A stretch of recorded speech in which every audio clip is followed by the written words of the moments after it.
Hello, everybody. Welcome back to the Film Buds podcast. This is episode number 128. I knew it this time. Yeah. I did. I didn't say it, so you'll never know, but it's true. And I did. My name is Henry. I'm Chloe. And this time around, we got a bunch for you. Jam-packed. We have a review first of the Like Goldfinch. A nice high tea sandwich. Yeah, which was Jam-packed, yeah. yeah, just released through Amazon. It's an Amazon original, and then we also have a review of another Amazon original, which is Honey Boy, the film. As they call it. I know I'm just saying because it's Amazon, but you know that I feel this way no matter what it is.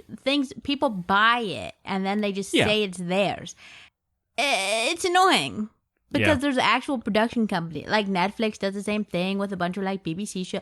It's a pet peeve, but it really does grind my gears. Yeah. You know what I mean? Oh, yeah. Big time. Yeah. But it's, Honey Boy, which is written by and stars Shia LaBeouf. And both of those are on Amazon Prime now. And then we have a fair bit of news to talk about, like the new Spike Lee movie, The Five Bloods. Yeah. News about your boy Christopher Nolan. Yes, Some Christopher. news about my boy Taika. Yeah, we actually have a listener question concerning Christopher Nolan and Tenet. Wow. And some other news like maybe the Scarface reboot. Chloe, you hear about that? Oh, yeah, I heard about that. We got some Mad Max Fury Road sequel updates. Oh yeah. Where's James Cameron at? That's my question. He's making Avatar too. He's been making it for freaking 1,000 years. He's making like 2, 3, and 4 at the same time.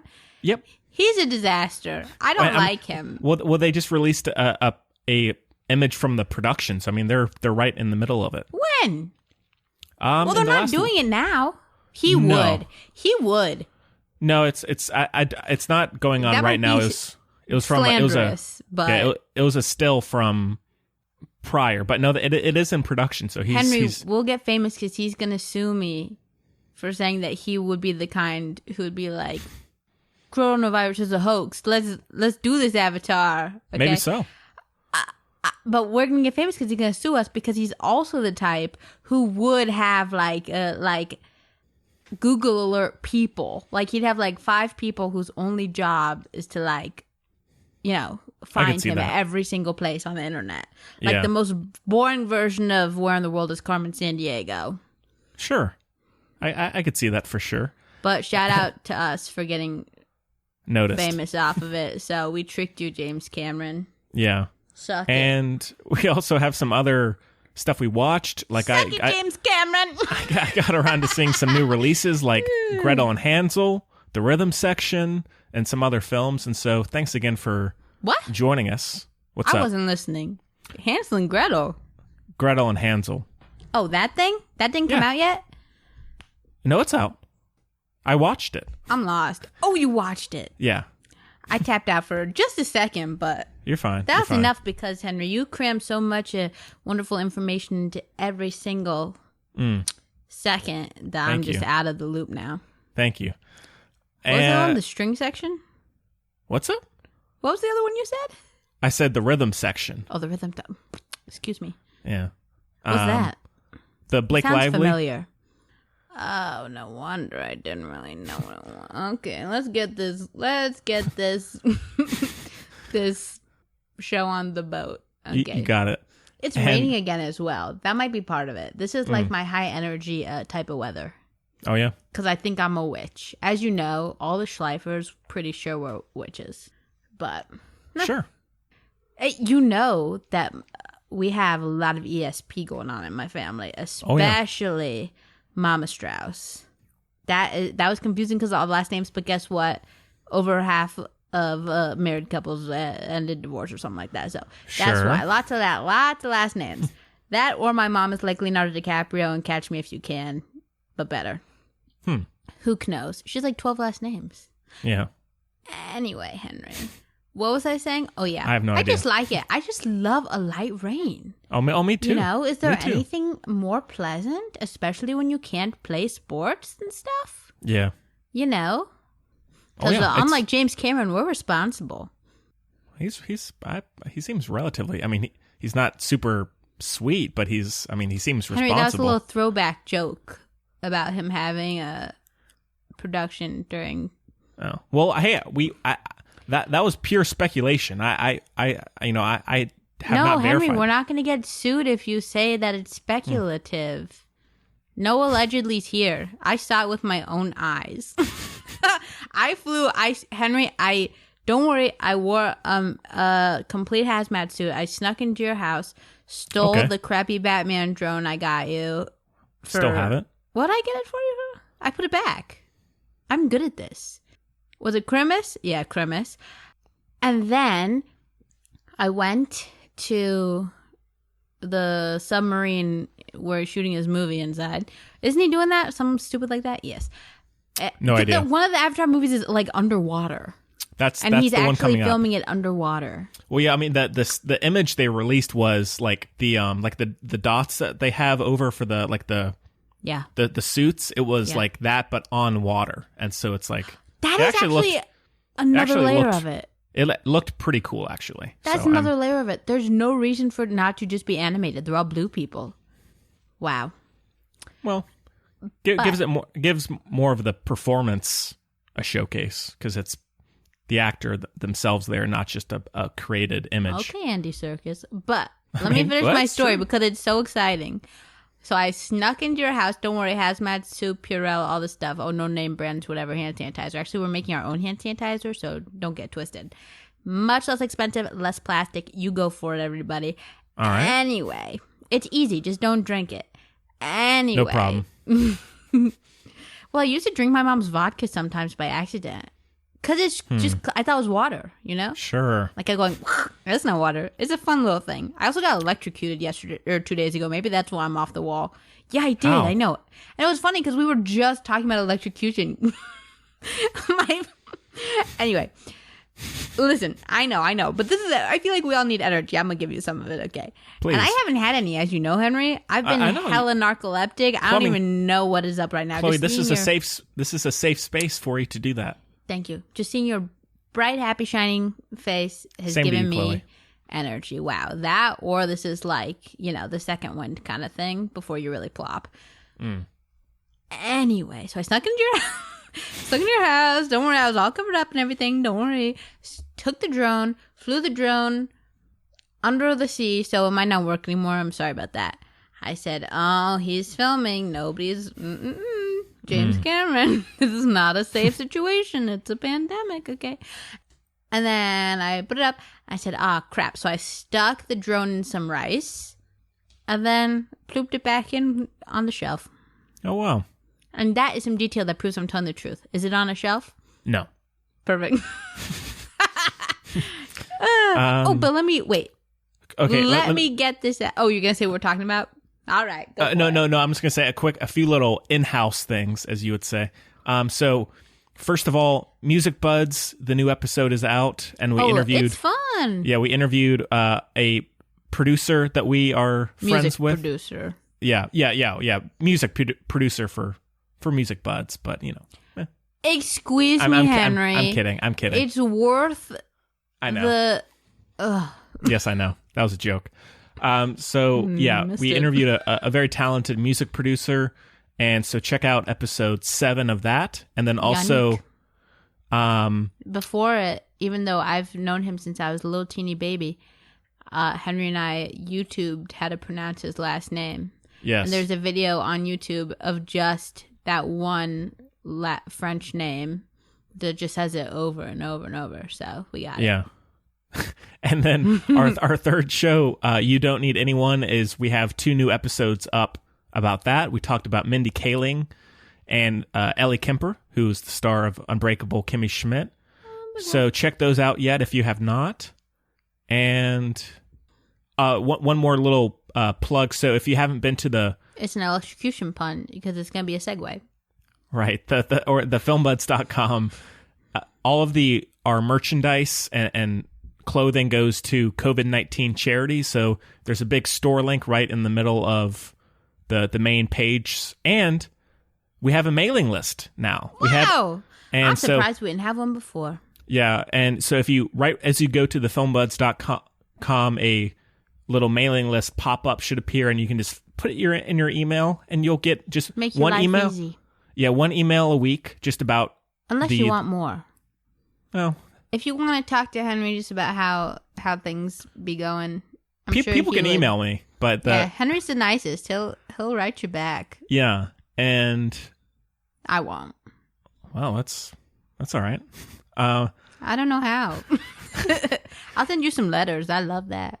Okay. So, and thanks to the people who have already joined. That was pretty nice of you.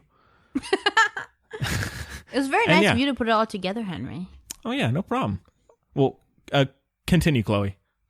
Oh, about my electrocution story?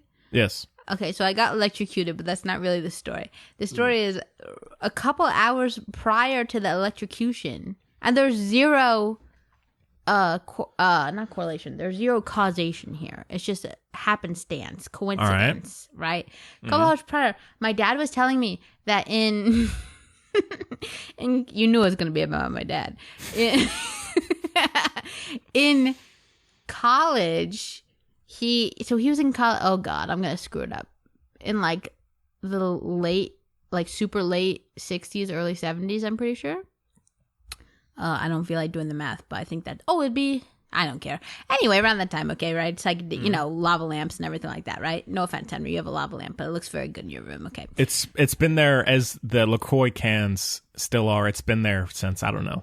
Oh, the what cans? The LaCroix. It's been LaCroix? there since like middle school, so. Henry, we have apparently a big French listenership. You have to say LaCroix or we're gonna be getting sued by everybody. Okay. Yeah. Oh, yeah. For if you caught the last Film Buds episode, we were saying or music for some reason, whatever. and not that we're complaining, we had about maybe like a 400% increase in Music Buds episodes over the last month or so, which is pretty awesome. And the majority are from France.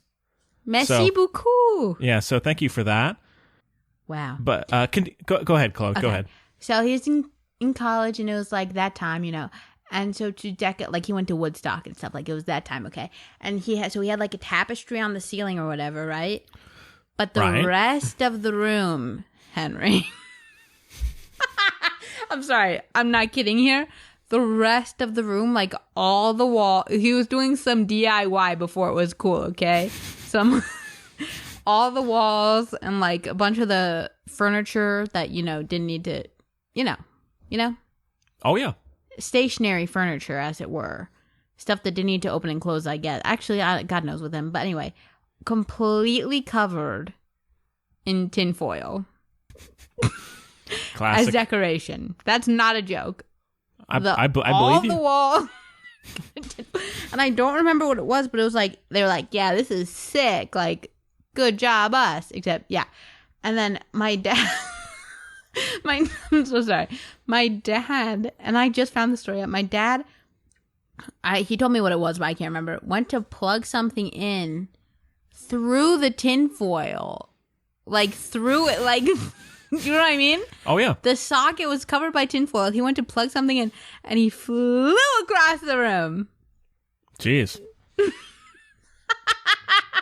Too bad there was... It's so funny. Wasn't a live feed of that. Oh my God. I mean, to be fair, he usually does what I say. So, like, I'll see if he's up for a reenactment. All right. Mm-hmm. Post that on the Instagram. Yeah. One time the thing about the apple on the head with the arrow? Yeah. We tried that one time with I was serving a tennis ball. Huh. How'd that go? Pretty well. Yeah? Yeah, it was a really good snap story. People were eating it up. Like the apple. Cool. Well, what's new with you, Henry? Not too much. One thing I discovered today, and in the big scheme of things, this is a very small issue. Henry. No. I mean, it is. Oh, it's an issue. Okay. Yes, it's not a big deal at all. Did you know that Weezer postponed their new album indefinitely? I did not. It was supposed to have come out a few days ago. Aww. They've postponed it without any new release date. Poor Henry. Yes. That's so stupid. They released a new song, which I enjoyed a lot. But the thing is, and now if this, again, is pure speculation, everybody. That's coming up a lot on this show. Pure speculation here. Never. This is facts. If their reasoning is because, a big band like them will get a massive amount of pre-orders and they don't want to be charging people and then they themselves getting a ton of money during a very bad time. I think that's the most generous that's what I was assumption of all time. Yes. Which fits your personality very well. No, and I was going to say that's best case scenario. That is not a thing. Which, hey, I mean, I could see Rivers Cuomo doing that, but I doubt that's actually the case. But no? Rivers? Huh? Hey, I'm not hating on the guy, okay? But if he was really upset about it, he'd give free download of the album and be that's true. Yo, pay for get if you want to get the solid one or whatever. Yeah. See you then. Especially since that's how it all works anyway. Yeah. It's not like it's. But my issue, Chloe, is what's that? If I may. You may. You always may, Henry. Oh, thank you. I just talked for 30 minutes without breathing. This is the time straight out of that people are craving new art and entertainment. Absolutely. Like for example, the new Green Day album. I'm so glad it came out before any of this happened because that's something I can always go to for kind of comfort and connection. And it would have been the same thing with this. It's like, right. I get that there probably will be a financial hit, but let's be real. My boys are still releasing their new album. They couldn't give a crap. Yeah. The Killers. They're saying, yes, here you go. Yeah. It's like people, are craving to have a new piece of art. And it's frustrating. That's capitalism for you, bruh. Oh, yeah. Big time. It doesn't allow art and happiness to flourish. The man. But anyhow, maybe. I'm sorry, Henry. It's all good. I liked the new song. It was fun. But hey, I'd rather have the full album. That is also the thing. Like, you've started, Once. It's like when you're in the pool or whatever, or a body of water, and it's like up to your like mid shin, and you're like, this is the coldest thing ever. Sure. So cold. You gotta fully dunk at that point. Otherwise. Yeah. So if you're gonna release one song, you're leaving people in that worst. I guess it's not even shin. It's when it's at the. Yeah. torso. Well, they did release the first song, the lead track, back in September. So there are 2 songs from the album. That's even worse. Yeah. That's even worse, Henry. Yeah. Very disappointing. You got to get your head under the water or it's going to be so uncomfortably cold. That's what I'm saying. Big time. Either you don't get in the pool at all or fully immerse. Yep. It's not, also they're doing freaking Roy G. Biv. They got plenty of colors left, plenty of new albums. Yeah. They did, Red Grit. They haven't had a Fuchsia album. They haven't had a, Chartreuse. Give them time. Yeah. Well, they can give them to themselves. They're not releasing their album. What the heck is that? Yeah. Well, we'll keep you updated on that one. I'm thinking about TV shows too. I'm saying, oh no. Yeah. Because already it feels like so long you wait. And then, again, of course, very minor given the state of everything. Hopefully that is almost, it should be said, but you know what I mean? Oh yeah, of course. Yes. Not to say it shouldn't be acknowledged, but hopefully it's almost goes without saying. Yeah. In this frame of reference, as it were. But I'm like, oh gosh, because now I keep having that little bit of it. You know how I have that thing about not wanting to watch stuff that I have been really looking forward to and everything. Right. You know that what I mean? Oh yeah. I get that feeling, right? Ugh. And now it's worse because I'm like, what if there is another season of this show for 95 years? The actors will look so old, the Irishman. Yeah, It's the world we're living in, Chloe. You know? That's true. Oh, and I guess we should... Thank God we have James Cameron. Yeah, thank God. Jimmy C, thank God you're here. But it sounds like Jimmy Carter. And I guess if we haven't already, if it's not obvious, we are doing another remote show. Yeah. So we hope everybody's staying safe and staying home if you can. Yeah. Well, Chloe, I think we should probably jump in. Let's dive into that swimming pool. Am I right? All right. Let's get to our first review, which is The Goldfinch, which is currently on Amazon Prime, and we do have a clip, as Chloe said. Let's take a listen. Please tell me it isn't true. Yes. Do you know the history of that painting? Do you know that it was his last painting because he died in an explosion, stupid accident? And somehow, miracle after miracle, it survives through centuries. Until you. Howie, I never meant...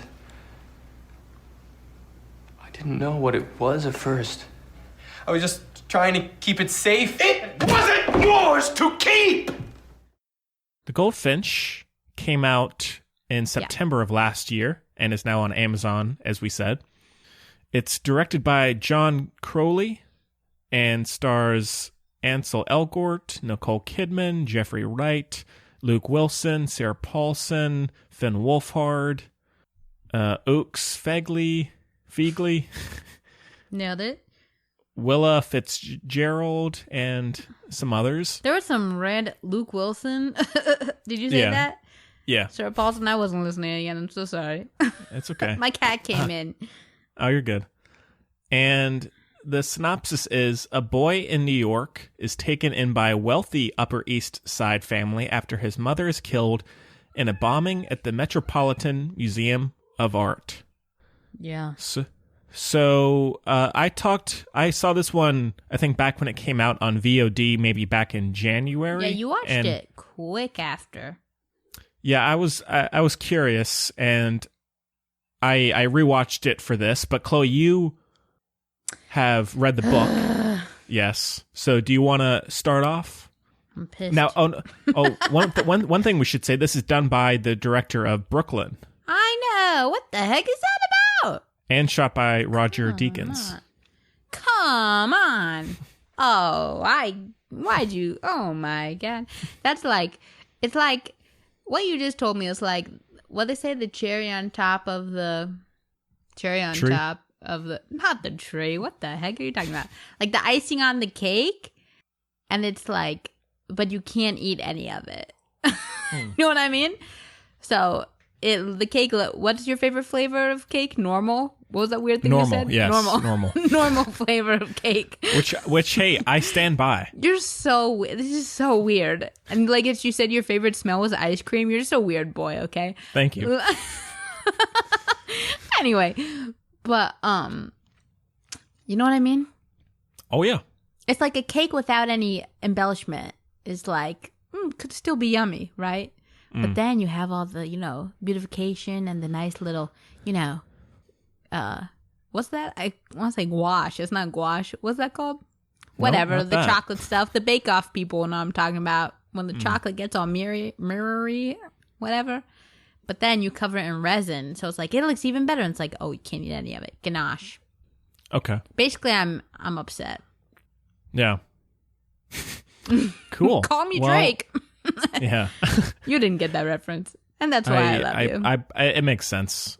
Whatever it is. And I'm sure it was I'm sure it was accurate. He has a song called I'm Upset. Yeah, I know that song. That was the reference. Oh, okay. I said I'm upset. Call me Drake. All right. Oh God. All right. Go ahead. Oh, it's my turn, isn't it? If you want, I can go if you would like. I'm not a happy camper about this. Okay, so I read the book. I got the book like right after she got the Pulitzer Prize. Pulitzer Prize? I should know that. Yeah. Pulitzer, I believe. That is what I said. Yeah. Okay. Okay. I couldn't remember which one it was, but yeah, the Pulitzer Prize. And I was like, okay, I'll tango. And then, so I got it. And it's long. It's like 700 pages. Yeah. But I flipped through those pages. Oh, my God. I loved every second of Speed reader. Yeah. I didn't say it. Yeah. So I flipped through it so quickly. But then I decided to read it, and it took me 2 years. And I'm just kidding. But it was so good. Had lots of little tear stains on it, very good. And people were a little, obviously people liked it. It got or somebody liked it, right? Got a Pulitzer. But then it was people were like a little, there's a little bit of infighting about it. Like the second half, some people were like, and then it sucked. And then other people were like, it's still great. And I was one of those people who's like, it's still great. I loved the ending, And it was a beautiful piece of storytelling. And it was so visual and careful and just so, I mean, I'm going to sound so basic comparing it to Harry Potter, but it's a good tie-in because he calls him Potter. Cute. Oh, boy. You didn't like that? I could not stand that. Yeah. Well, nothing, to be fair. Well, we'll get to it, I guess. But, how do I say? Okay. Oh, Henry. I'm sure I'm not the first one to do this, but I just thought of something a little clever. All right. It's a twist. I'm not used to this feeling. So, you know how a big part of the movie is, the scene in the movie where he's teaching him about the two chairs, where one is a fake, basically? Yes. Like, he's like, this one has, he says, like, life or something. It's like, it's been around for hundreds of years, and this one looks like it, but it's clearly made by a machine, and blah, blah, blah. That is a perfect analogy for the book compared to the movie. That's fair. The book was full of life and feelings, and it was very intimate. And so, especially in the context, I know we all know I'm annoying and everything, but I don't like all the hoity-toity, weird, like if you're rich, you're eccentric, if you're poor, you're a psycho. You know what I mean? Mm-hmm. So this movie was very, quote-unquote, eccentric, right? But, in any case, just very entitled, but it's because it's so hollow. Like the book was just so rich and full and caring, and like I said, intimate, and the movie was just like this god awful, like it's like if what's his name, what's Matt Damon's name in it? Ripley from Down to Mr. Ripley was a movie, it'd be this movie. Right. I'm calling the movie a sociopath. Okay. Yeah. Ugh, God. Yeah. It's so upsetting. Yeah. Upon rewatching this, besides the fourth Transformers film, this might be the longest film ever made. It was.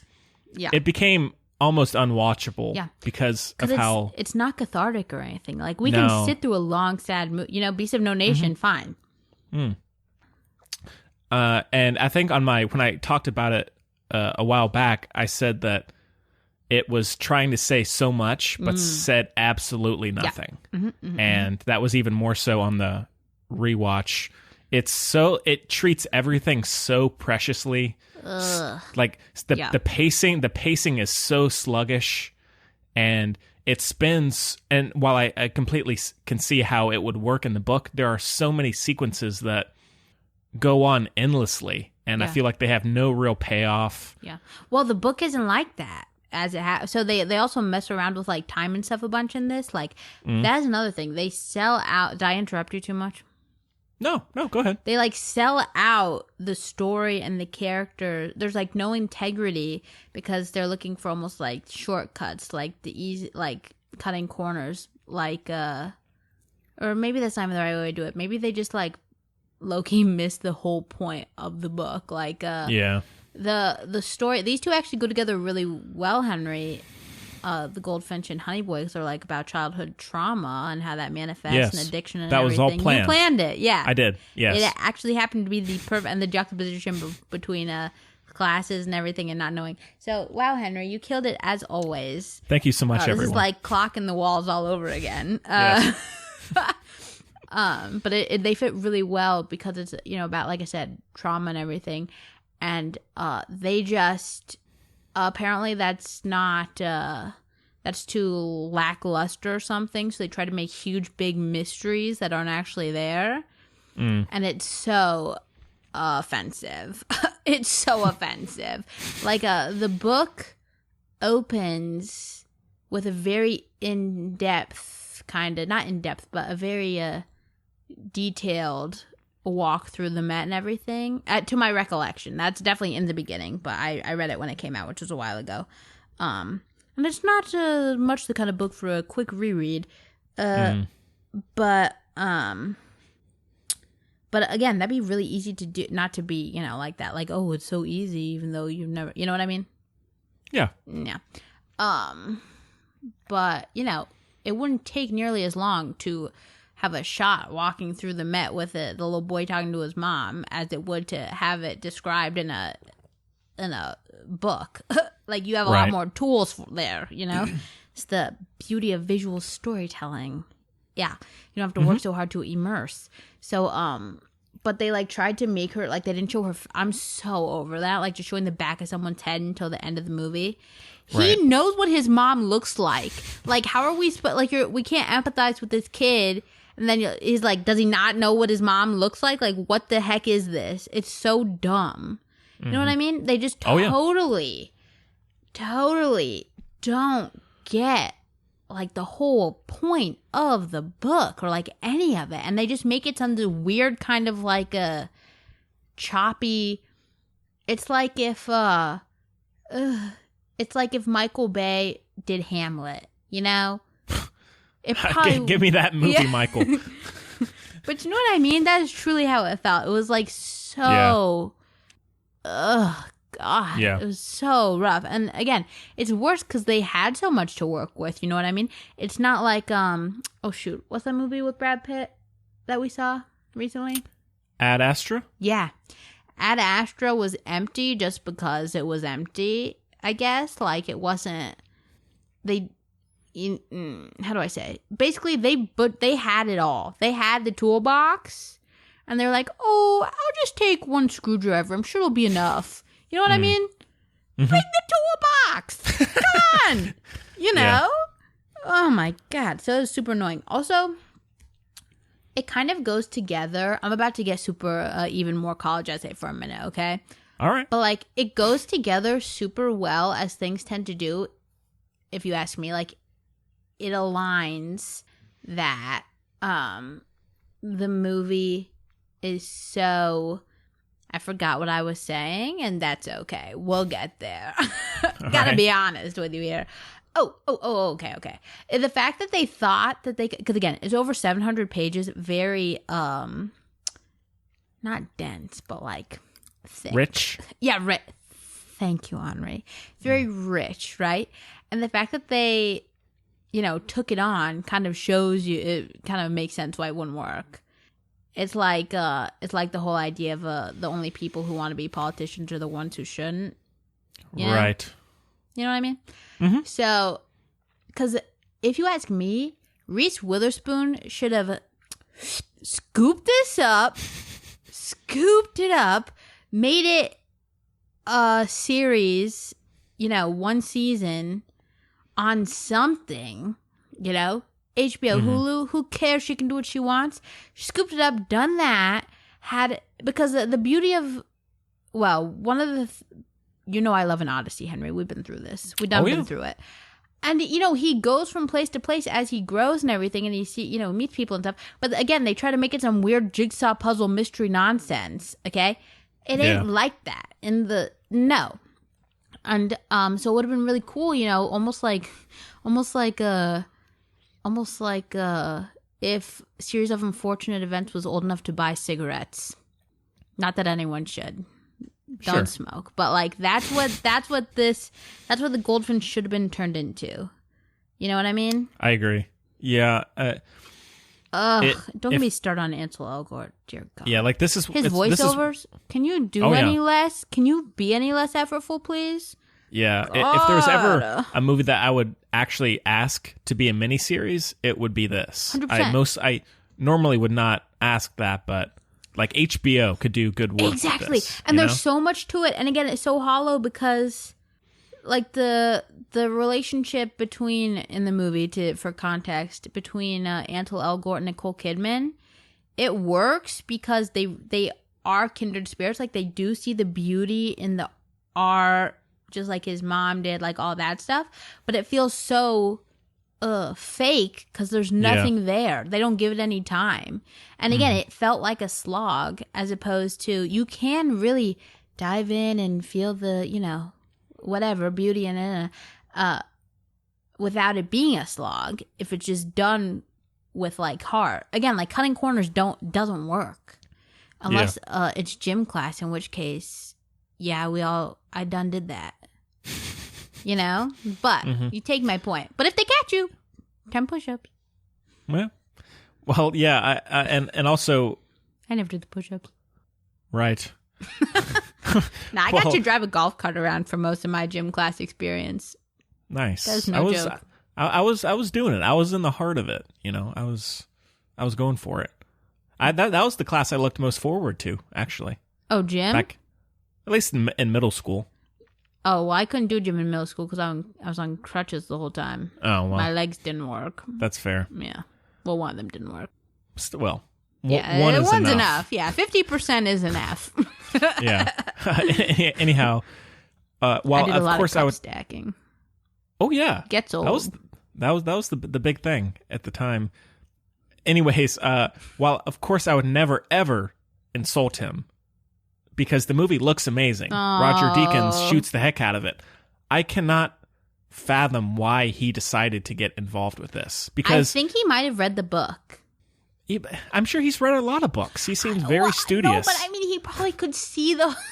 I'm saying he could probably like you kept telling me it was bad and everything, and that was basically everyone did, to be fair, right? And that was basically part of why I like really delayed watching it because as you know, I kept saying like maybe I'll get it Yeah. Because it's one of the books that you can really picture the whole thing beautifully in your head, and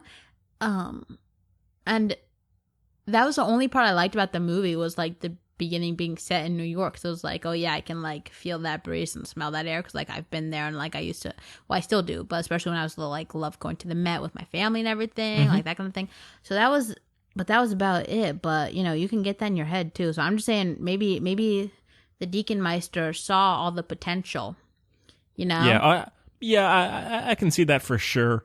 But also while I would never insult his cinematography, I would actually argue that his style works against the movie. 100%.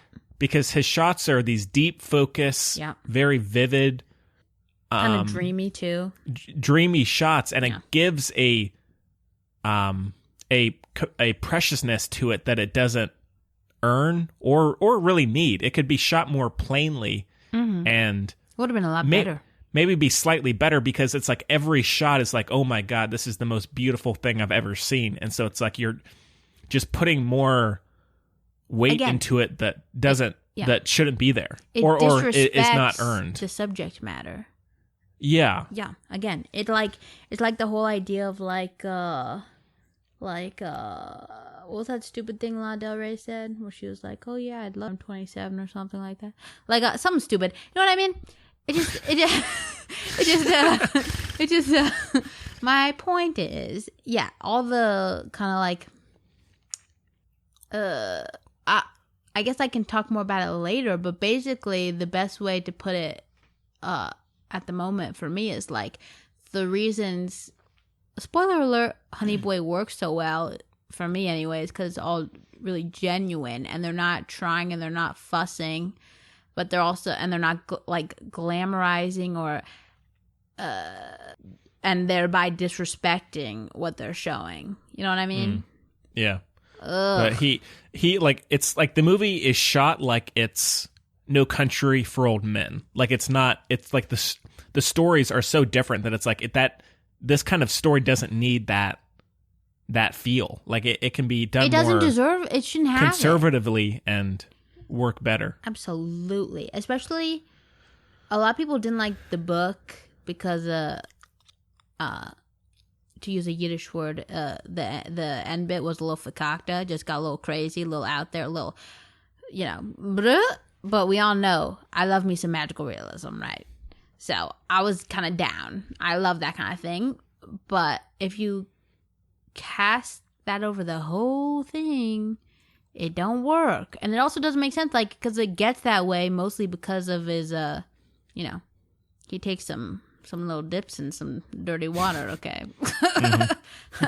But it's just so bad. And it had such good stuff to work from. That's what makes it infuriating. Yeah. Infuriating. Yeah. It's like Silver Linings Playbook all over again.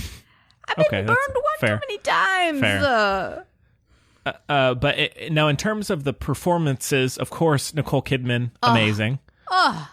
And while I like him mostly, Chloe, the accent on Finn Wolfhard, brutal. I thought it was good. Brutal. Oh, I thought it was. Every time he said Potter, I thought it felt so off to me. Henry, this is a bit of an unusual situation because normally on this kind of thing I would agree with you. However, I happen to be very close with a Ukrainian boy who only moved here a couple years ago, and he sounded just like him. Oh yeah, I'm dead serious on that one. I'll very like him. I think his accent was very good. Again, they play up and like make caricatures out of all these really like the characters in the book are like a little out there, but again, it works because you're so in the world. It's kind of like the idea of magical realism, suspended disbelief and everything. Like, it just works really well, but because the movie falls so flat and like the dialogue sucks and everything, like Finn Wolfhard's character Boris just seems like so unbelievably ridiculous. Yeah, and now while I do take your word that and that accent, it sounded familiar, like it wasn't awful. It's maybe more so because it's Finn Wolfhard. Yeah, and I know that like every time he's speaking, he's putting on that accent. Yes, and so it was more so distracting, even if it was spot on. 100%. It's like I've seen so much of him that I know that's not how he talks. And I know there's some movie recently we were talking about where the accent was an issue, but it was so heavy that it was very distracting. 100%. That was another thing that I don't want to say, well, yes I do. That another thing that kind of that to me symbolizes the lack of understanding and dedication to the actual story, just like another kind of demonstrates focusing on the wrong kind of things and everything as far as the production of the movie, is like famous people pop up every 2 seconds. Goodbye 1917. I didn't ask for this. I don't want it. It takes you right out of it. Mm-hmm. Why is Luke Wilson here? Also, he was bad in it. He was not good. He wasn't great. You can keep Sarah Paulson. She did a good job. She was a good Xander. That was very like the book. It was good.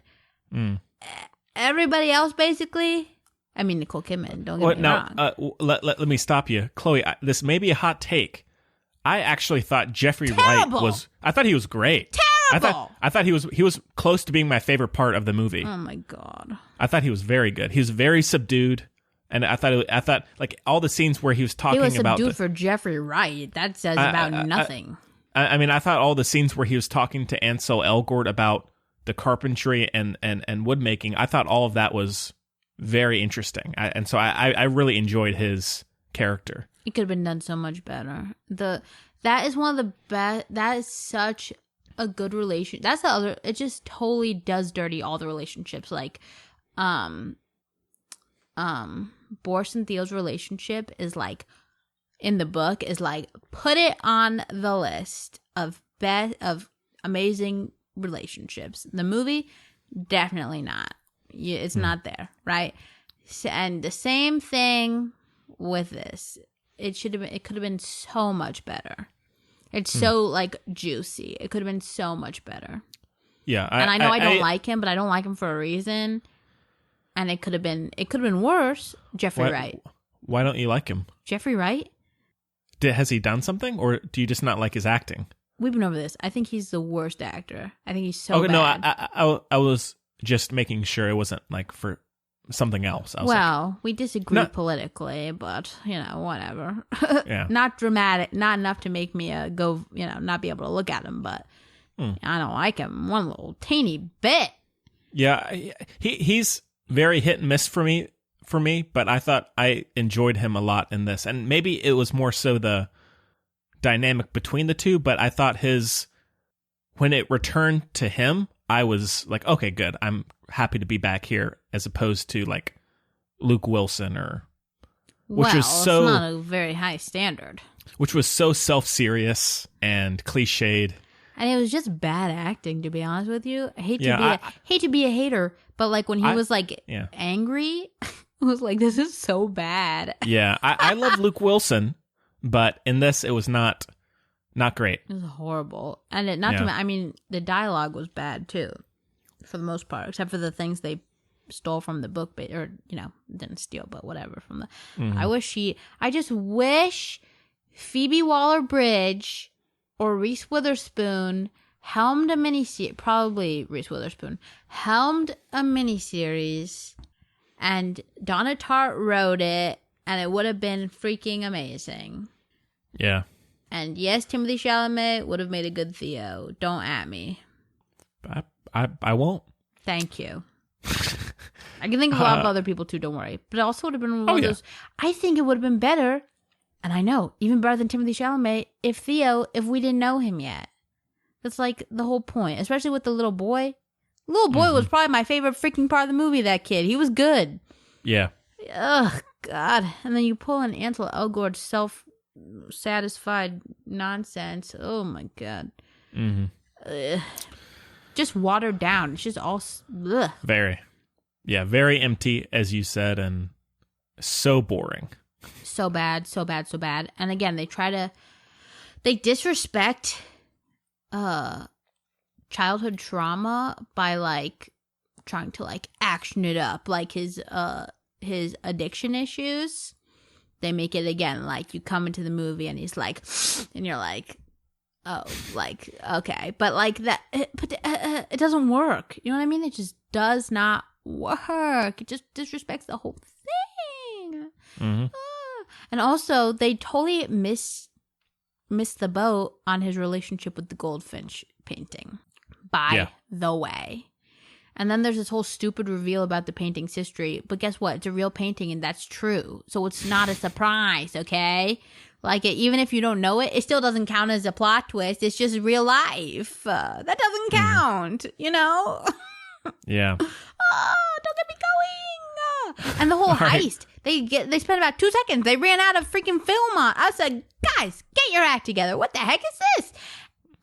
And it just took away all the like beauty of the little, because a big part of it, which again goes back to Honey Boy, funny, the idea of like, how do I say it? Nah, ignore that. I mean, it's true, but I don't know how to talk about that very well, obviously, by that sentence alone. But basically, like, there's a lot of like, beauty from the ashes kind of thing, like with the characters looping back around and everything, and it was just so poorly done. It sucked big time, and they did total injustice, especially to his not especially, but a big one was his engagement. It's like, that's something we need to dive into. Okay, they made him out like he was just grew up to be a con man, and no one should feel bad for him, and blah blah blah blah blah blah blah. Oh yeah. Oh, and the opening shot pissed me off. The second I saw it with he's cleaning, I said, Are you kidding me? I'm out. Yeah.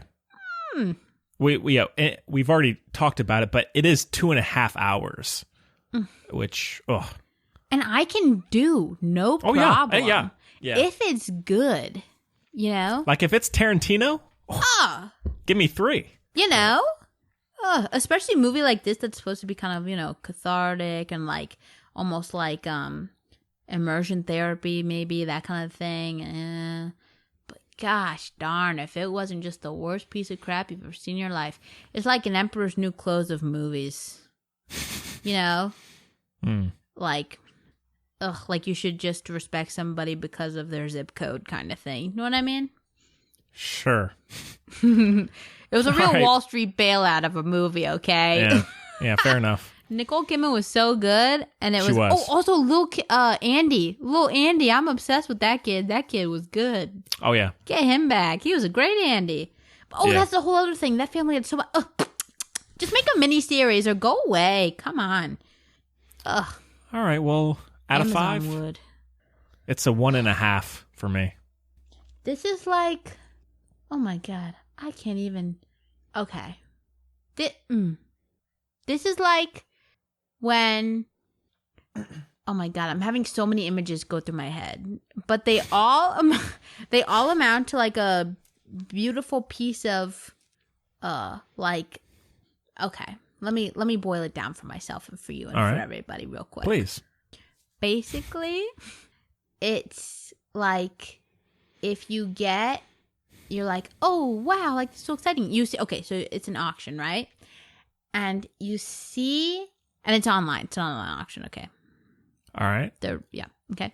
And so you see, like, oh my gosh, that lamp is exactly like the one that was in my grandmother's house and everything, right? And I was like, oh my goodness, like, I gotta get it, basically, right? Like, oh my gosh, okay.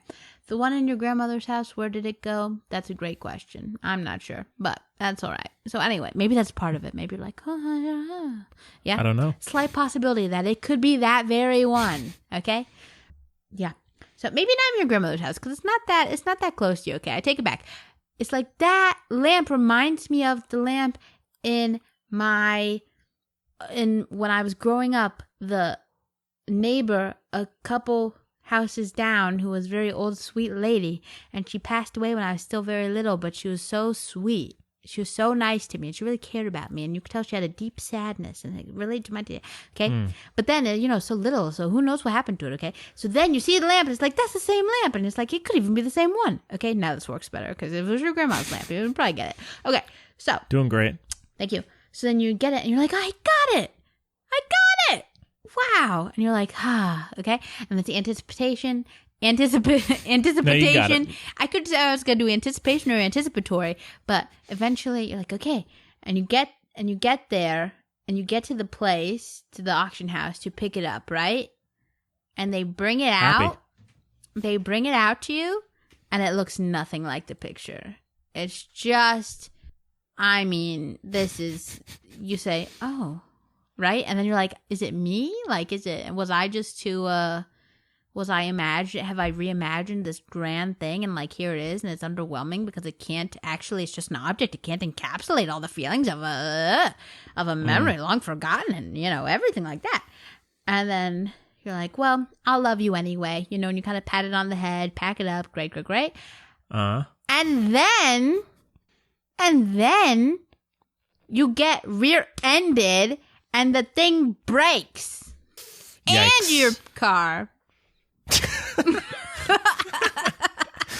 Wow. Yeah. That'd be a good opening scene for a movie. Yeah. Yeah. That'd be a whole short. That'd be like one of those. That'd be the new age of Pixar shorts, along with that eating your kid made out of dough. I swear, if I see that in a movie next year, we're suing. Cameron, keep it out of your little Pandora. Yeah. All right. Well, let's move on. Let's get to our review of Honey Boy. Oh yeah. Which is also streaming on Amazon. Dive in. Yeah, and we do have a clip as well that I hear from the producers. So take a listen. I'm not prepared. It says here that you are the sight gag. Yeah. Okay? You see all those workout faces? That's your opportunity. That's where you bring the funny shit, yeah? That's where you flare your nostrils and give me everything you got. Show me. Look. That's not funny though. What's not funny? The nostril. I like it a lot. I think it's very funny. Okay, fine. Okay. Just try it. Let's go. Ready? Jeff, come on, let's bend over and see. And you're gonna start on the floor after I just said it's a sight gag. Just for heart rate. Yeah, but if it's a sight gag and I can't see you, how the fuck does that work? I just told. You just told me what? I just told you, like, I don't need to do it in the scene. It's not gonna happen in the Nobody scene. cares about the fucking heart rate. I They care want to see about the funny fucking faces. heart rate, okay? All right, heart rate, man. They want to see funny faces, Otis, but all right, let's go. Ready? Jeff, come on, it's been over an hour. I got a date with Dewey. I gotta get in there. I gotta do my hair. What are you doing in there? What if That's I was doing something stupid in here?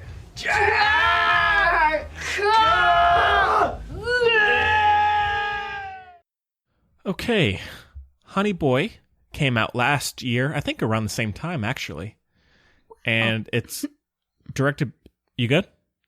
I just said wow. Oh.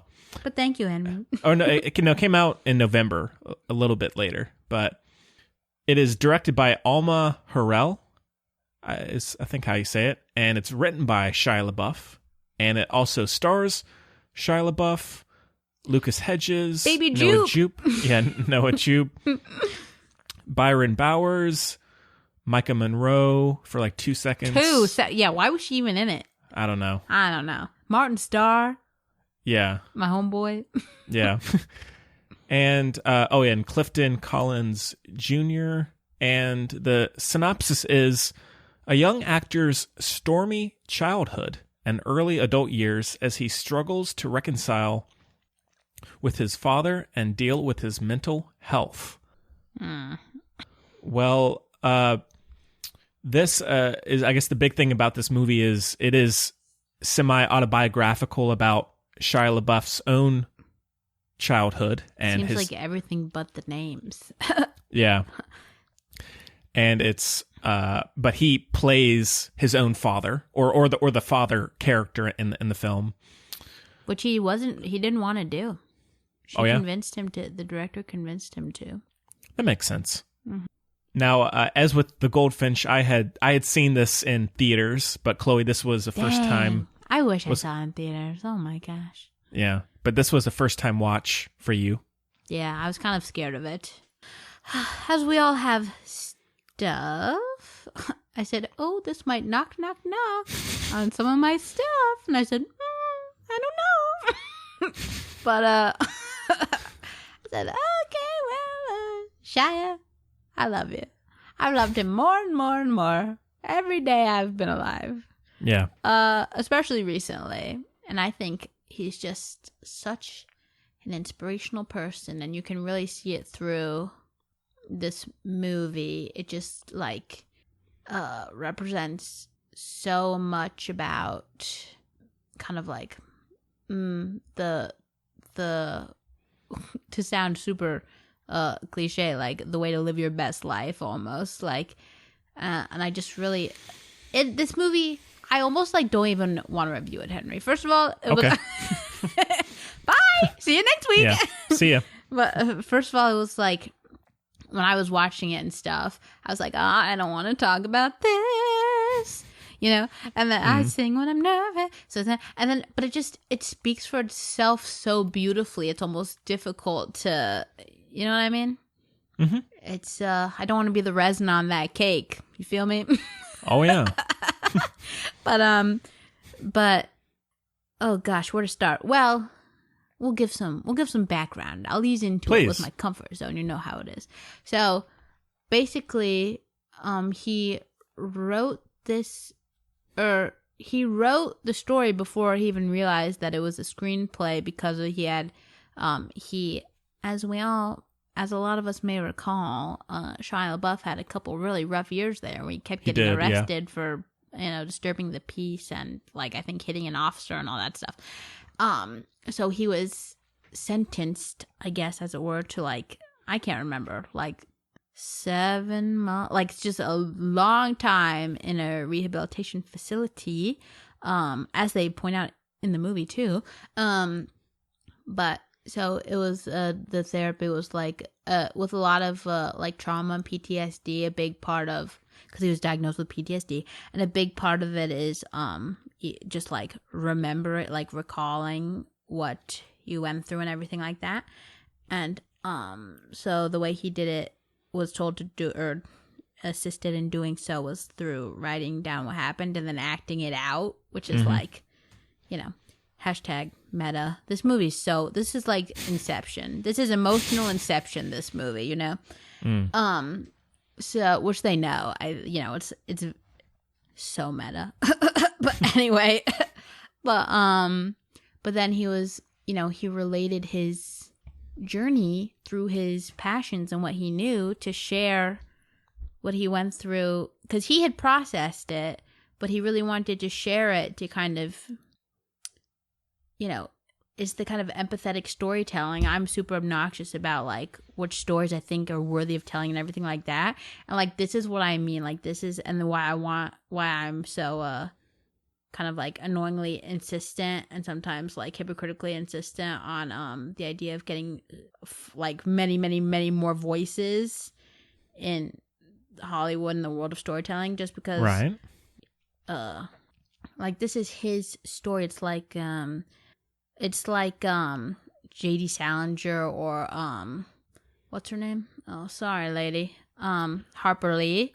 Like, those were their big hits or whatever because it was their life. Like, that's what it was to share. They didn't have to fabricate it. It came from a real place, which I think is really commendable and everything. And I think we're really bad about that in society. Like, I'm getting off point, but what's new? Like, Donnie Darko, what's his name? Basically, he did Donnie Darko, and they did a bunch of not very good thing, like bunch of duds, and everyone's like, "Oh, well, he did a bunch of," but I'm like, "But he made Donnie Darko, like that's crazy amazing." You know what I mean? So I think in that way, it's all about perspective, which goes into all the societal stuff and blah blah blah. But in any case, so he wrote like he wrote like 70 pages of the screenplay while he was in rehab, dealing with it all. And that's part of why, and not in an artsy fartsy way or anything, and like paint is art and all that crap. It's like just so genuine, and I think really, just a really nice thing to do to share it. Not self-indulgent by any means. Do you know what I mean? Oh yeah. It's like the idea of support groups. Like, they exist for a reason, and so like a movie can give somebody that too, and it's so special. And it shows a way through it, and it has a really beautiful message, I think. Yeah, I would agree. That's told visually more than anything else, which I think is really cool. I think she did a really good job, like all the parallel shots and everything. Yeah, it's well directed, and the style of it almost, it made me think of like if someone like Harmony Korine was like even close to being normal. Yes. Like what his films would look like. Yeah. Mm-hmm. Not to say that's bad against Harmony, because I like his films the way they are, but it reminded me a little bit of that. And I when I saw it, I in theaters, and when I rewatched it, I feel about the same. I don't love it totally, but it really sticks with you. My big issue, or not big issue, I did love Shia LaBeouf and Noah Jupe. I thought their dynamic and their performances were very good. Don't say what I'm gonna say. My issue is I did not love Lucas Hedges. He sounded just like Shia LaBeouf. I thought it was Shia LaBeouf at first. Yeah, I thought he was so good. I thought his scenes of, as you were talking about with Luke Wilson, I thought where he was being truly angry were not. I did not buy it. I really did not buy Lucas Hedges as that kind of angry, violent character. What? I totally did. It felt, in both times watching it, it felt false to me. Now the anger of the situation, perfect, but the performance of Lucas Hedges, I did not love. I didn't think it was terrible, but I did not love his performance, and so I was always wanting to go back to Shia LaBeouf and Noah Jupe. Really? Every time it cut to him, especially on rewatch, I the opposite, honestly. I felt it kind of dragged. Wow. Yeah. I thought his performance, literally, I was thinking about it, and I thought Lucas Hedges was absolutely amazing. So there you go. It's not just because he sounded just like him, which he did, and he also did his mannerisms really well, which was like crazy. But also I love the way he played it. It rang actually really true to me because it was not over the top. Like, the idea of being full of rage and the appearance of rage, I think, are so different, and I think that's not very commonly represented, especially in like it's like a whole category of movie, like call it the Ben Affleck category, where it's like he's an alcoholic and he punches a wall and like blah. Actually, just call it the Affleck genre of movies. That's true. But it punches a wall and all this crap, and it's just so, that to me is super false. And this representation, I think it showed the cognitive dissonance so well, and the kind of the, tightrope walk where he's like, he wants to get better, but he's scared to get better because he's scared of what that means, and right, all that stuff. And I really, really think he did a beautiful job. So I'm surprised to hear that you didn't think the same. I just loved it. Now there were a good handful of scenes where I did like him, but the scenes where he was being truly angry, I did not really buy it. But I thought they were really good. Yeah. Again, everybody else I really liked. I thought Shia LaBeouf's kind of like this passive aggressive, like you never really know what he's thinking, what he's going to do next, especially when it comes to his son, I thought was very compelling and effective. And Noah Jupe's confusion and but also him going along with his father and all of that I thought was very good. And I liked the therapy or the rehab setting. I thought that was done well.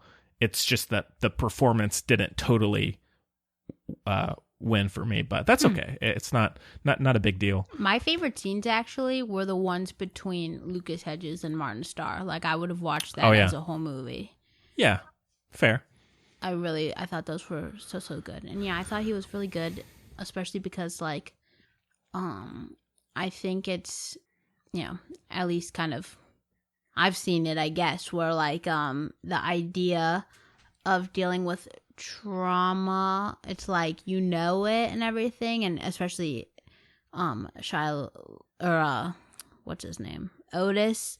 It's the like he says, like he's acting like he's always acting, as when he's not acting and stuff like that, and it rings really true that you can like mime the anger and stuff and all. So maybe I'm reading too much into it and it's like thereby excusing the performance, but it rang really, really, really true to me. I thought he was so good. That was actually my takeaway, my biggest like not the storytelling is like one category, but then the like performances and all that stuff, I was like, Lucas Hedges I thought was so good, which is funny. That's funny.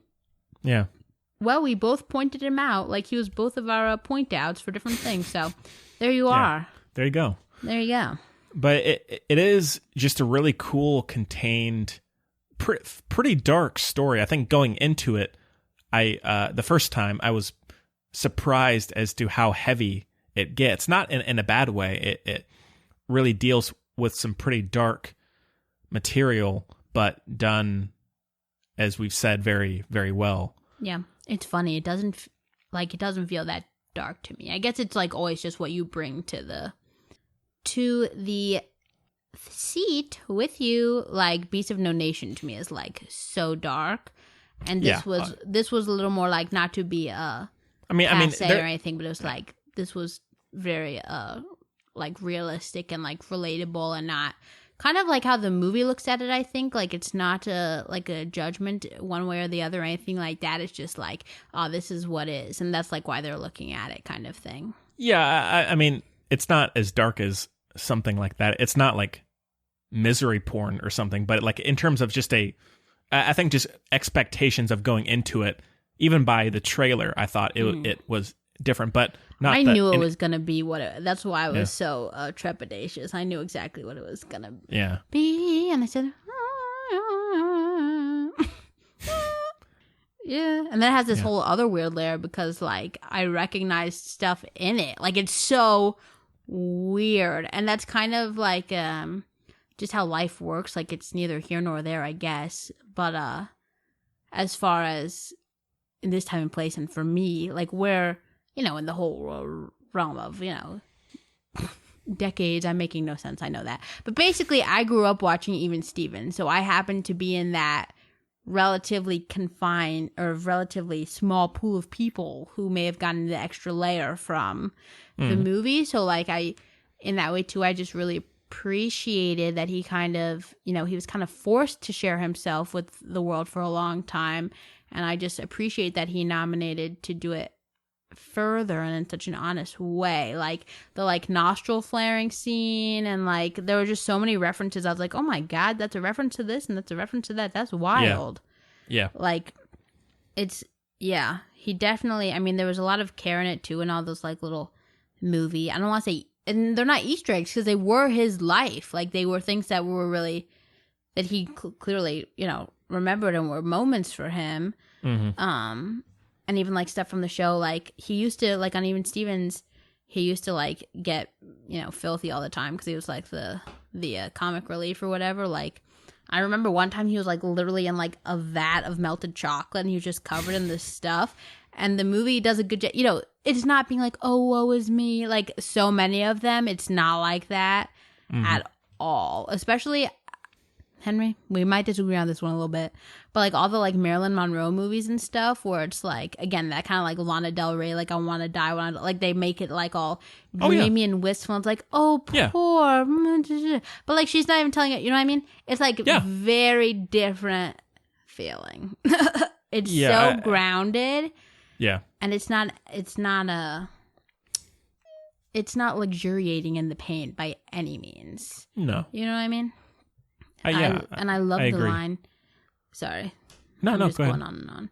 I love the line where he's talking to his therapist and he's like, he's saying, how am I supposed to, it doesn't sound as, what's the word I'm looking for? Where it's like a, whatever. It doesn't sound as pretentious as, how I'm about to make it sound, but where it's like, you're trying to, like, if we take away my pain and hurting, like that's the one thing like he gave me, so you want me to like get rid of him as a part of me. And it's just very like I said, just a very honest portrayal. They're not trying to, because the therapist doesn't retort with some like Gandalf Dumbledore nonsense, you know what I mean?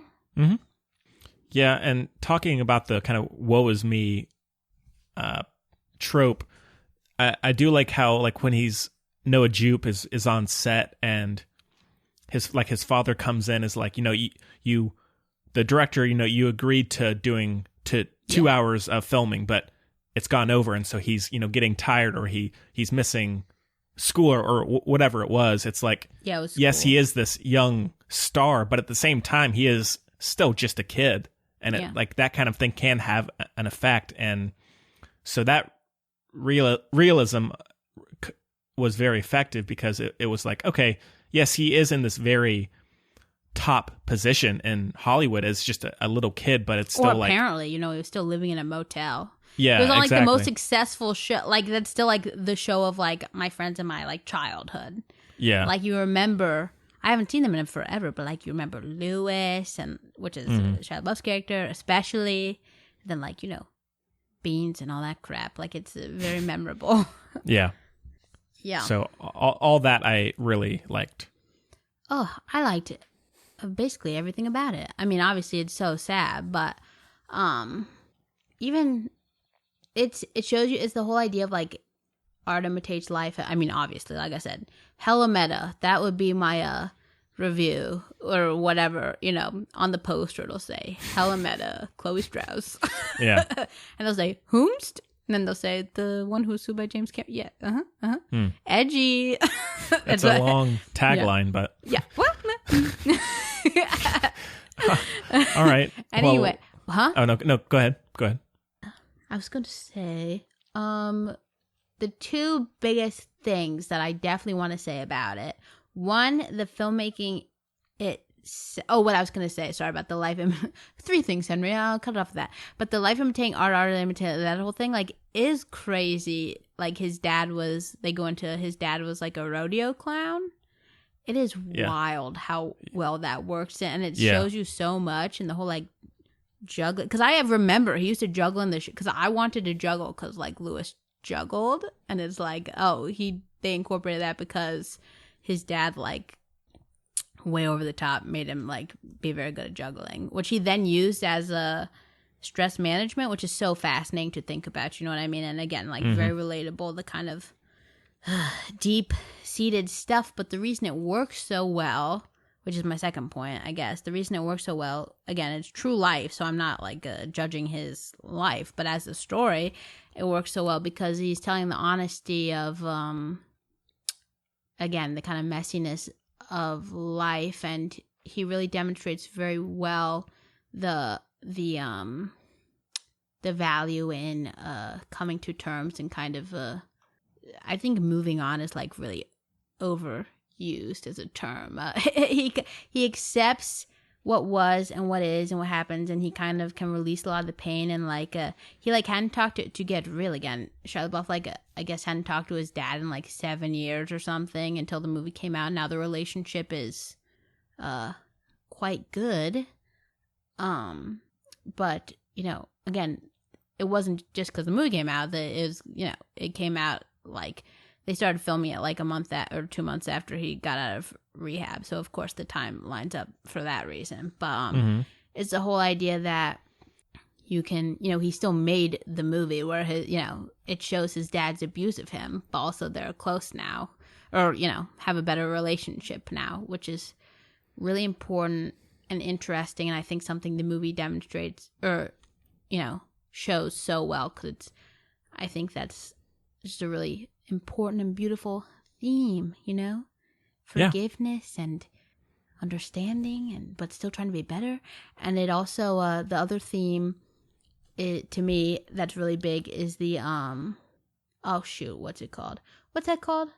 Oh no, it's like generational trauma, I think, like how he like comes from a line of alcohol, like people suffering with alcoholism and stuff like that, which is it's a known and common thing. And like the director came from a similar situation, but the thing that I think worked, or the point the movie showed that I think is so beautiful about it and so true, at least, you know, like in my experience and stuff, which is of course just one life, but what I loved about the message was like everyone is trying to get better. Like no one wants to be, I don't think, very few people actively want to be a bad parent, right?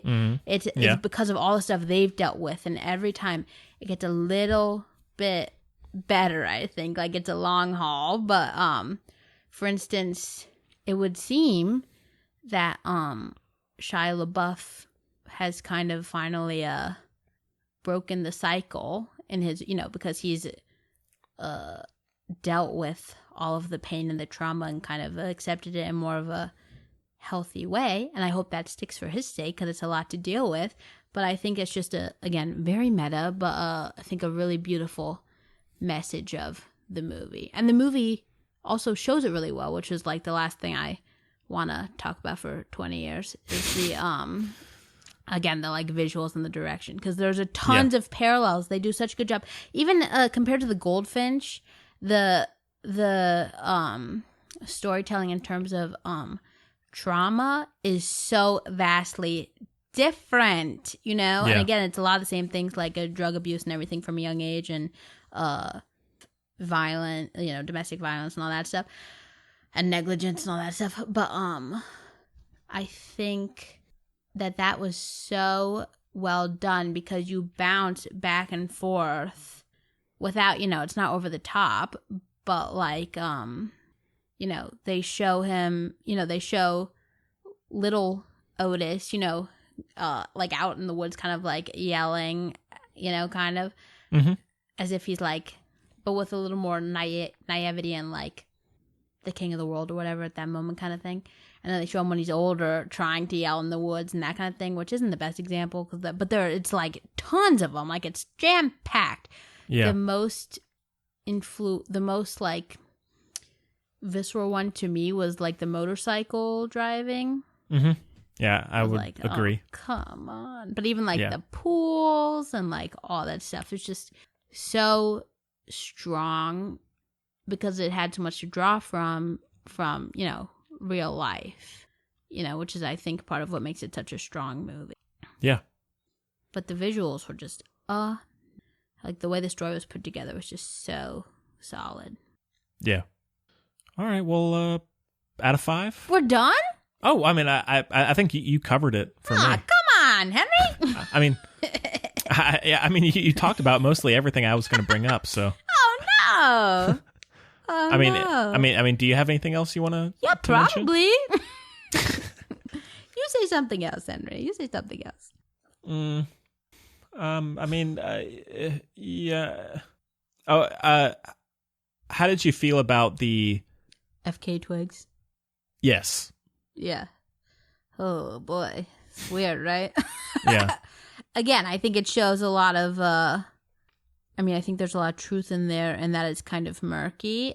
And it also, I think, did a really beautiful job of exemplifying how he is just a child, especially like he acts very. He was very precocious and very sweet, and he was always very polite, and I love that.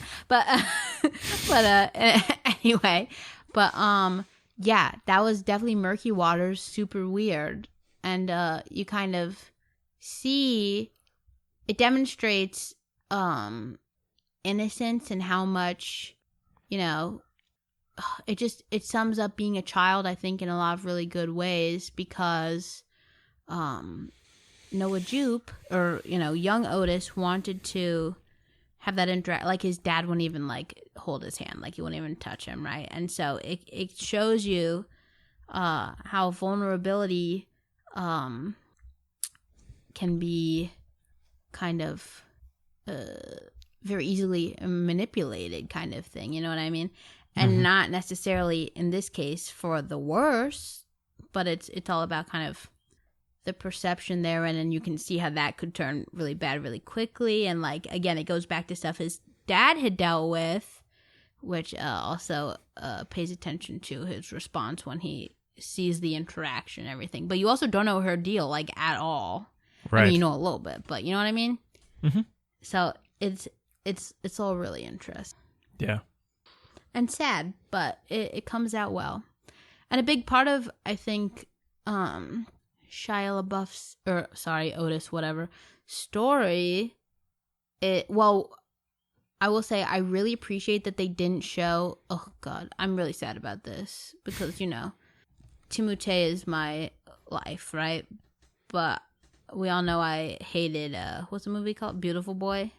Yes. Hated it. And I'm sick of those stupid scenes where they just show 12 hours of them, doing drugs and being upset and being gaunt, and there's always something about they prostitute themselves and whatever, right? Mm-hmm. It's very sad and tragic and upsetting and comes from all kinds of places, but the point of it, or how do I say, the thing I really respected about Honey Boy is that they acknowledged, again, those are the symptoms and the side effects. They don't really have anything to do with the story or the process. Do you know what I mean? Oh, yeah, yeah. So, of course, they show him smoking when he's teeny little thing and everything, which is obviously bad. It shows, of course, a lack of... there's a lot of that. Mm-hmm. And, of course, his dad is oh, don't smoke it outside. I don't want people to think I'm a bad dad or whatever, right? So it's exactly.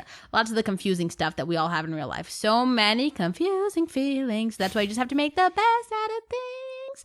But anyway, I love that it didn't have those moments where Lucas Hedges is freaking, I don't know, whatever. I mean, and the beginning was sick, by the way. First of all, the opening shot, amazing. I was so about it, I can't even deal with it. Yeah. Oh, that was another one where he's triggered by not being able to take his thing off. Yeah, that was. And then because when he was little, oh my God, come on. I mean, this movie truly, again, because it's just truth. It's just truth. That's why I can teach people so much. There's so much there because it's real, Oh, that's the thing. Again, yeah. Anyway, moving on. Don't worry, everyone. But. Yeah, I'm really glad they didn't show him spiraling. I'm glad, and they acknowledge it. He Shia LaBeouf wrote it, right, about his life. He by no means tries to again, like glamorize or dismiss or excuse anything. Everything just is. He just gives you what happened. You know what I mean? Yeah, it is honest in that way. Very much so. So it's the only reason a movie like this works, you know? But I really liked how the only sort of, Otis's, the display in the movie of his, violence and serious addiction and everything is only portrayed in the beginning, intertwined with him, like, shooting movies and stuff like that. Because he doesn't, like, the blurred reality and everything. I think it was, and people's perception of, again, I might be college essaying this, but, he did the whole paper bag thing and all that stuff, right? So, like, the idea that everything of him is just, like, that there's not a real person under there. It's all entertainment. It's all fictional kind of thing. And I think it's so impressive he pulled that off because, like, that's the hardest thing to do. Or not the hardest, not by any means. But, like, I think that's such a hard thing to do successfully. And that's coming from me. I'm like, oh, I'm so sorry you have a... You know what I mean? Like, I'm so sorry you're too rich to be happy. Oh, like that kind of thing, of course. You know what I mean? Which, is something, we all have our own stuff, I'm sure. And I mean, I know it comes from some of my stuff. But he did a really good job of showing the realities of that without it being woe is me or preachy or obnoxious. He shows you that everything has, moving parts. Do you know what I mean?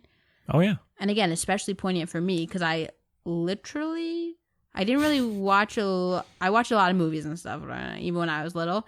I didn't really watch Disney Channel and that kind of thing, but I did watch Even Stevens, and no joke, for Lewis. I lived for the character, and he annoyed me, but I was like, this is you know what I mean?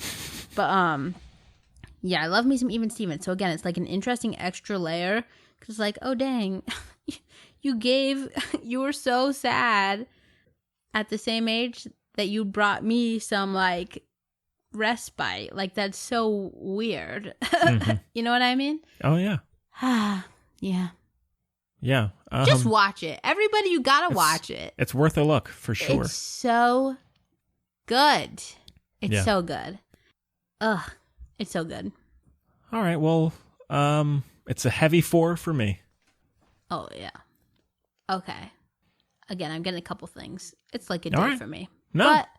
But I'll just go with the first thing that came to me, yeah? Please. Okay. So, I give it a very old style, like a proper brass and like several moving parts kaleidoscope, right? And you're looking through the kaleidoscope, kind of like you're laying outside, kind of, right? And you could be looking at the beautiful sky and the clouds and everything, but you're looking through this kaleidoscope trying to see if the sky and the clouds and the sunlight make any difference with it, right? Right. And you're not picking up on any difference or anything like that, but you really want to see what it's like when they, like this extra layer, right? And you're not seeing it, and you just keep doing it for like hours because you're like, no, it's got to do it. And it's gonna be so pretty when it does. Like it's got to do something. Yeah. All right. All right. Cool. Well, it's a heavy 5. Yeah. in short, it's Micah Monroe. What the heck? But other than that, very odd. Super weird. Is that maybe no? It wasn't made before she was. I don't know. Whatever. I don't know. There are lots of good subtle references as well, but again, it's because it came from his real life. Like the guy, like his character on the Even Stevens equivalent or whatever is named Jeff, and his dad's actual name is Jeffrey. Like it's very interesting. It's like deep, like it's deep and meta. And you know what? He's allowed to. He can do whatever he wants. Yeah. You know what I mean? Yeah. Oh my God. And the whole character of Tom, we didn't even get started. Oh yeah. And the body dysmorphia, we didn't even get started. Oh my God, so much. And I sound like I'm excited about all these terrible things, but you would feel me if you feel me. Oh my God, confusion with the Jewish identity was even slipped in there. I said the guilt for being Jewish. I said, oh my God, okay. Yeah. All right, well, let's move on. Get to some news. So I guess here's the news. Shia LaBeouf is everything. Yeah, he's the man. And he hasn't stopped. Freaking, what was one of my favorite movies of last year? Yours too? Peanut Butter? Peanut Butter Falcon! Come on! We live for Shia. Okay. Well, the first thing we can talk about is Spike Lee has a new film coming onto Netflix in mid-June, which is called The Five Bloods. Soon. And see, Spike Lee knows where it's at. Yeah, I do have a synopsis because there's a lot to unpack with it. It's huge. So it says, 4 African-American Vietnam veterans return to Vietnam. They're in search of the remains of their fallen squad leader and the promise of buried treasure. These heroes battle forces of humanity and nature while confronted by the lasting ravages of the immorality of the Vietnam War. It's going to be absolutely amazing. Yeah, it's very, I guess it's shot very docudrama-esque. Jarhead. No, not Jarhead. Sorry, End of Watch. Yeah, that's a good comparison. And has Chadwick Boseman there. Yeah. It looks very, as most Spike Lee movies do, very genre blending. And he's really, I sound so annoying. Like, who am I to say something like this about Spike? But he's really coming about Spike. About Spike. I got nervous that I was going to say the wrong Spike, to be honest with you, so I just left it there. But I think he's really come into himself, you know. Yeah.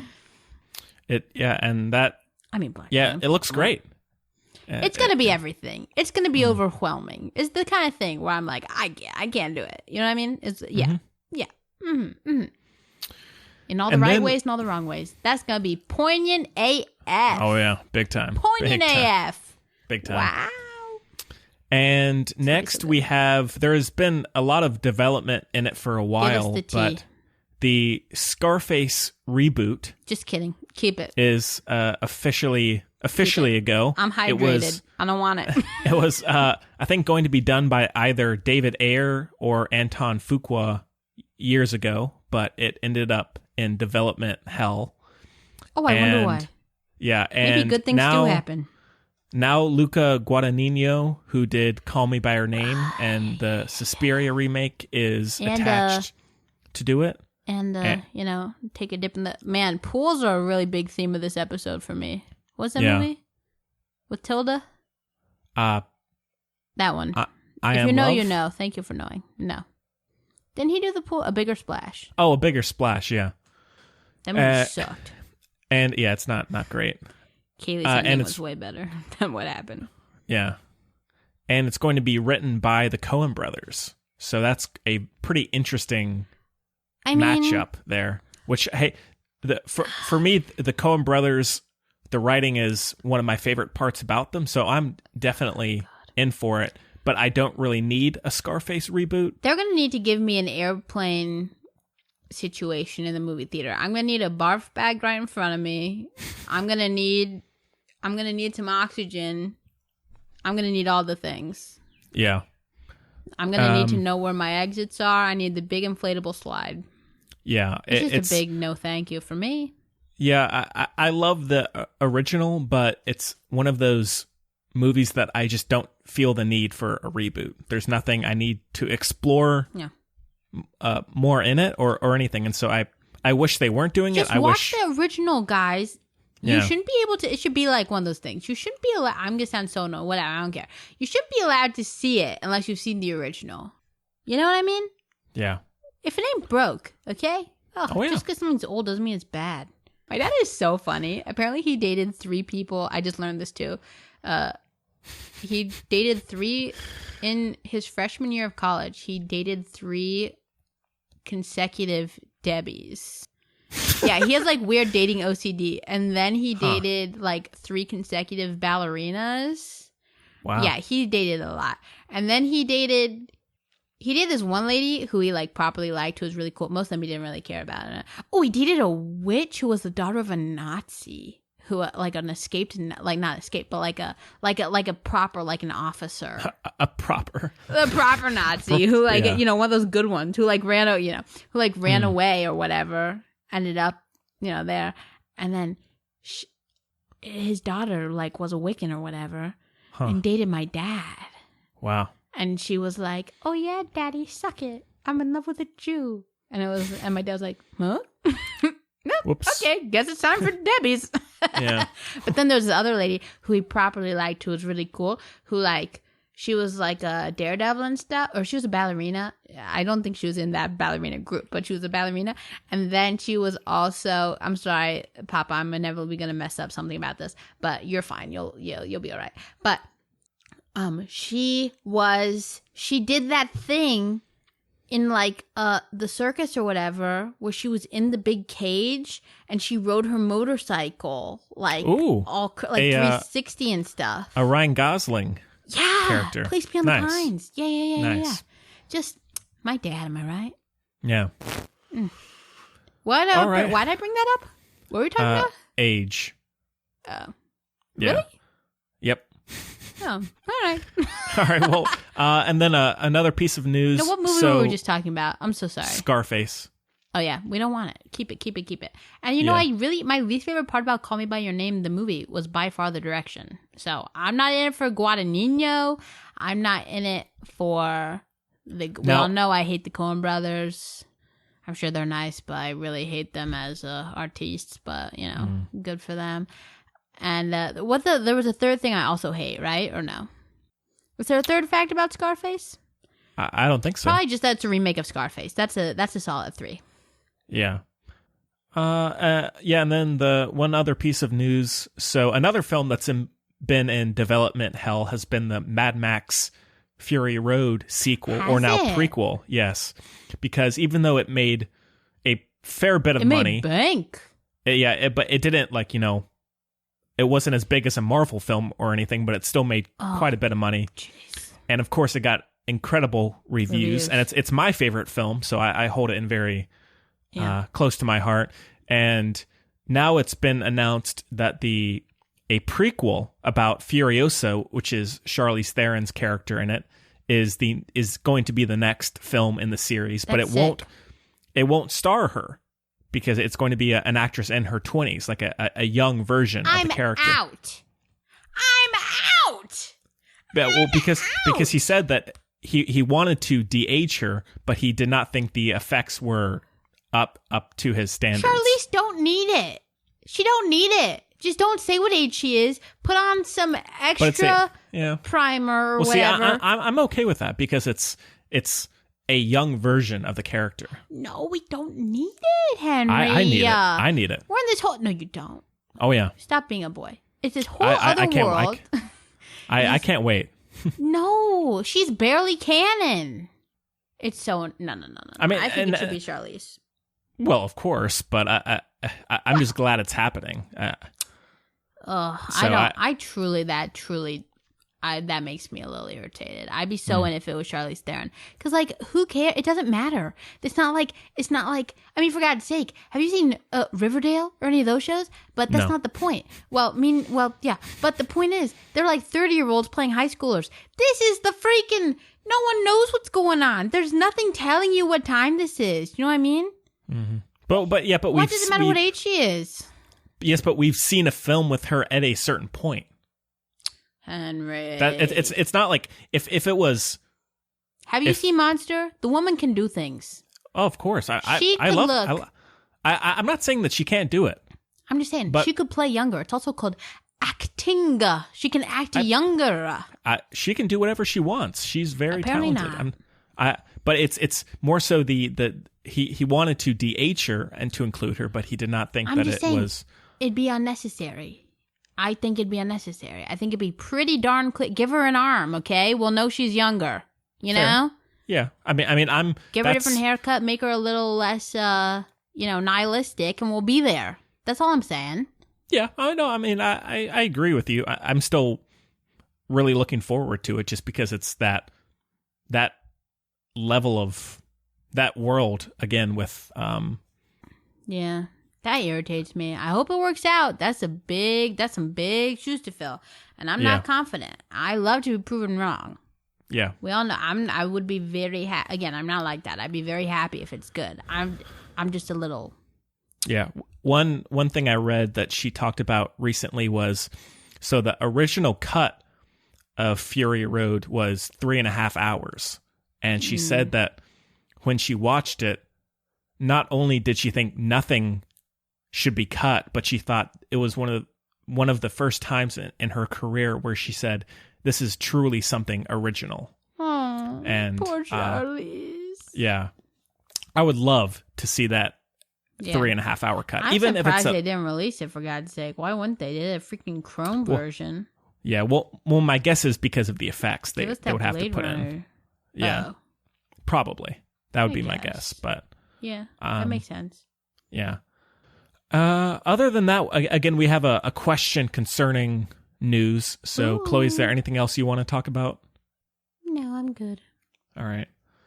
Well, so the FilmBuds podcast at gmail.com is where you can reach us at. Also on Facebook, Twitter, and Instagram at FilmBuds. Can I interrupt you? Please. Apparently, now this gives me a little more hope, but not enough. Truly not enough. This, if I was going to be like, okay, I could see that, but still no. It's nothing on Charlize. She should just be at it again, if you ask me. Mm-hmm. But they're looking at Jodie Comer, which is, that's a good pick. But okay. Do you know who she is? From Killing Eve? Yeah. Yeah. So if you're a new listener or if you've been listening for a while, please send us any questions or comments. We'd love to hear from people, and that's one of our favorite things. Absolutely. So the one we have this week, which was actually sent last week, was done through Twitter from @sugarcubes. And same. Yeah. And they say, call me a horse. They say, what's up, my friends? What's up, Sugar Cubes? What do you think are the pros and cons of releasing Christopher Nolan's Tenet? It's a massive movie, so a lot has been invested. Wondered your thoughts, excuse me. Yeah. So Tenet is supposed to come out in July, but there's a lot of question if... What? I'm so sorry. I feel like I'm being extra bad about interrupting you. That's okay. Today, and I'm so sorry, Henry. Henry, you're my best friend. You are too. I am also my best friend. It's true. It's true. I'm so sorry. But I saw something, correct me if I'm wrong, because you're far more knowledgeable and up to date than I. But I saw something, I think, that said it would only come out when 80% of theaters are open. Yes. That's confusing. And that should not happen in July. Yeah, and if it moves later than July, films like Wonder Woman will be pushed even later. I think till December because they're both Warner Brothers. Oh, come on, guys. Yeah. Come on, guys. But that might be a good call, frankly, wouldn't it? You got to save your inventory a little bit, given the circumstances. Yeah. That or make some more Sonic the Hedgehogs. That's true. But the big thing with this, so now the movie had a budget of $200 million.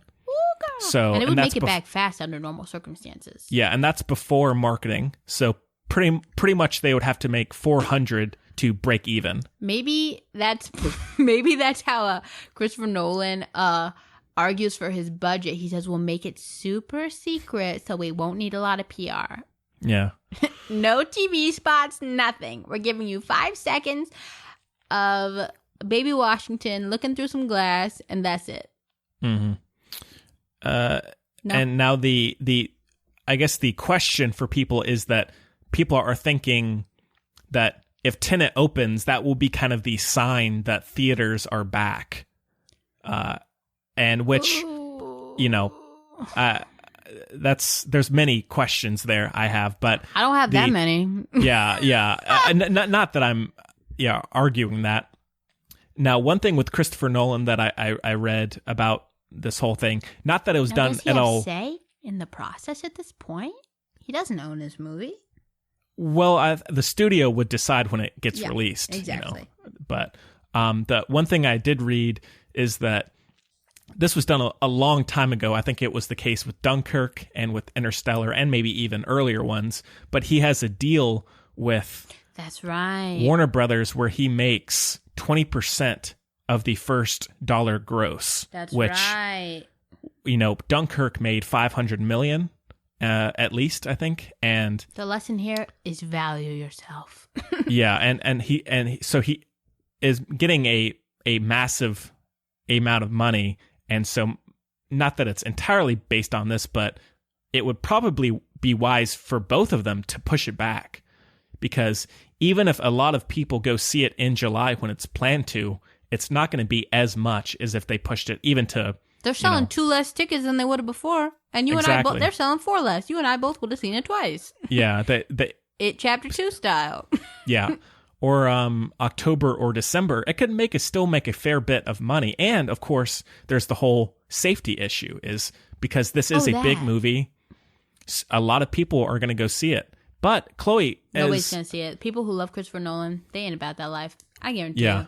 If somebody's going to go see a movie with Robert Pattinson and zero information, they believe in... they ain't about it. They social distancing on a normal basis. They don't like... We're all introvert. If you like Christopher Nolan, I know you, okay? I know you. but see, now, Chloe, the other thing is to go slightly political here. Let's do it, Henry. Even just yesterday... I don't get into it, okay? I don't get into that. No. Even just... Yeah, that's my thing. Yesterday, somebody came out and said that after the election, coronavirus will be gone completely. So why don't they just make the movie date right after the election? Then it'll be a slam dunk. Who said this? Trump's one of his Eric Trump, is it? Oh, yeah, baby Trump. Yeah, he said it's a hoax, and so the coronavirus will be gone after the election. They're still on that it's a hoax? Yes. I don't listen to them. I don't. I mean, I try not to, but I'm worried it's like secondhand smoke, secondhand stupid. I stay out of them. Big time. Nothing there for me. Yeah. That is crazy. It'll be gone after the election, huh? That's what they say. Wow. It's crazy. Okay. I didn't think that could happen, but hey, if they say so. This is a very, okay, obviously aside from the fact that it's just very, it's ridiculous and unfounded, it also doesn't make much sense as a persuasive argument if you look into it, because there's an insinuation that the virus is being controlled by some kind of a political party or whatever, right? But it's obviously wouldn't be the Trump one, which insinuates that somebody's more powerful than Trump, and the only way it would stop is if they get Trump out of power, which means that Trump will lose. We'll see. You know what I mean? Oh, yeah. Mm-hmm. It doesn't make any sense. No. But it makes even less sense than what doesn't make sense. Yeah. Like, Trump is good at... I mean, we all know that I have a... I think my dad threw up in his mouth when I said this. I don't mean it... hopefully, buddies, I love you. I stand for you. I haven't bought anything off of Amazon and for it. Like, I'm with it, okay? Mm-hmm. I'm about it. I'm about you. Yes. Power to the people, okay? That said... Oh, yeah. I can't help but have a little, I am entranced by the Red Witch. Is that her name? No, the Red Priestess. What's her name in Game of Thrones? Whatever. You know what I'm talking about, though. Yeah, I do. The naked lady with powers from Game of Thrones. That is Kellyanne Conway. Oh, yeah. We all know I have a minor little... thing for her, just because that's what I'm talking about. That is she makes 0 sense, but somehow it's no.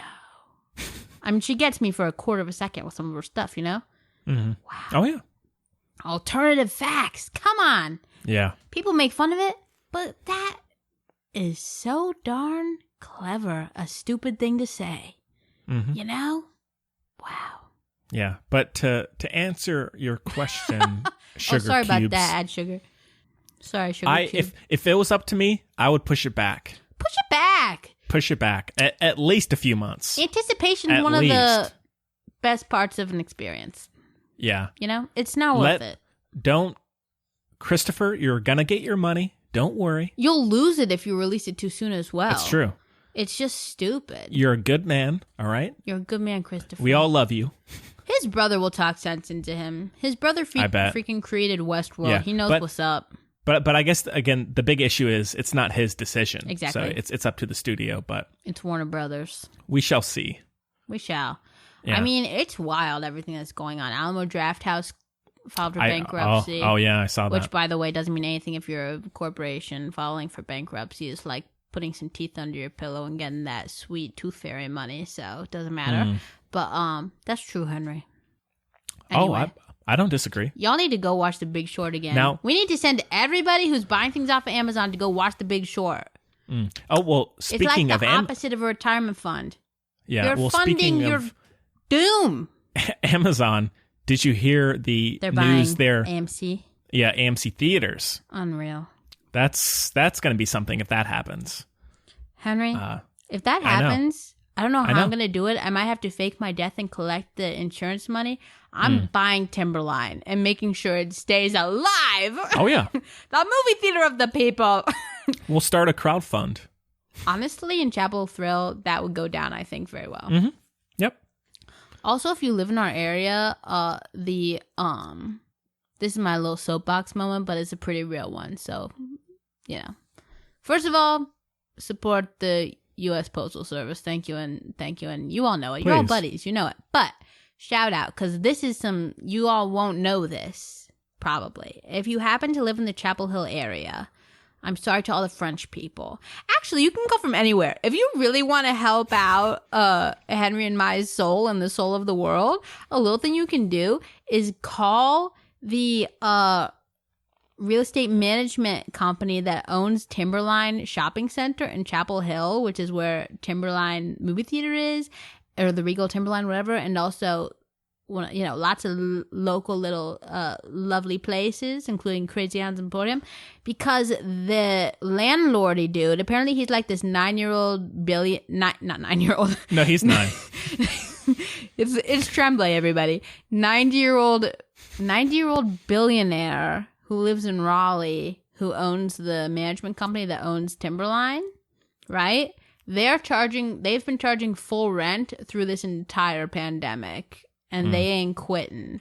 So if you want, and if anyone, this is the tea. But no one knows where I got. James Cameron's gonna sue us. Old 90-year-old man's gonna sue us. It's fine. No one knows where I got my information because I'm very close with many of people from Timberline. Also, Chapel Hill is very small. But also, if they tried to start a petition or anything, he said, no, you'll get evicted or whatever. At least will be terminated. So they can't even. That's what unions is about, my people. Okay. Yeah. We gotta get all the Spikes in here. They'd take care of it. Get me Spike Lee. Get me Spike Jones. Let's get them all over here. You know. Mm-hmm. Oh yeah. Joaquin and Rooney are expecting a baby. That baby's gonna be the next Greta Thunberg. Maybe so. Actually, hopefully there'll be more before that, but. That's going to be a vegan baby. Big time. Like my baby. I don't have a baby yet. Don't worry, Henry. This is common. I was like, it hasn't been that long, but since I've seen you. Oh, yeah. That was worded very poorly. Let's edit. Yeah. I'll edit this out. Sorry about that, everyone. Sorry. Hilarious. Do you remember the one time you were like, oh, you're glowing? There was like something really weird. Do you remember that? Yes. That was hilarious. Yeah. Sorry about that. All right. Well, thanks again for the question, Add Sugar Cubes. Add Sugar Cubes. And let's end off with our picks of the week, shall we? Yeah. Now, I have a handful of things. Chloe, I know you have a big thing to talk about. Kimmy Schmidt. Oh, I haven't seen it yet. Hurts my tummy. Haven't seen it yet. Okay. Fair enough. I feel like and it's got my boy in it, my hero, love of my life. Okay. I feel like I have to rewatch all of them first. No joke. Okay. And I'm planning to do with Papa Strauss. Like I said, we got time. I'm worried about running out of TV material, so I'm taking it slow and easy. You know, I'm stopping to smell the roses. Fair.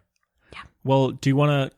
Also, I hate that Bandersnatch nonsense. It hurts my head. I do too. I have obsessive compulsive disorder. I really can't deal with it. I'm going to be doing it for 97 hours. Mm-hmm. I hate it. Nah, just go to YouTube and it shows you every single... Somebody has done it. Thank you to that person. Thank you to that person, you know? Thank you to them. They put every single possible Jabberwocky, whatever that thing was called. What's that called? Bandersnatch. on the YouTube for you, so you don't have to lose your mind. So, well, as it were. So thank you. Thank you to those people. Yeah. Well, unsung.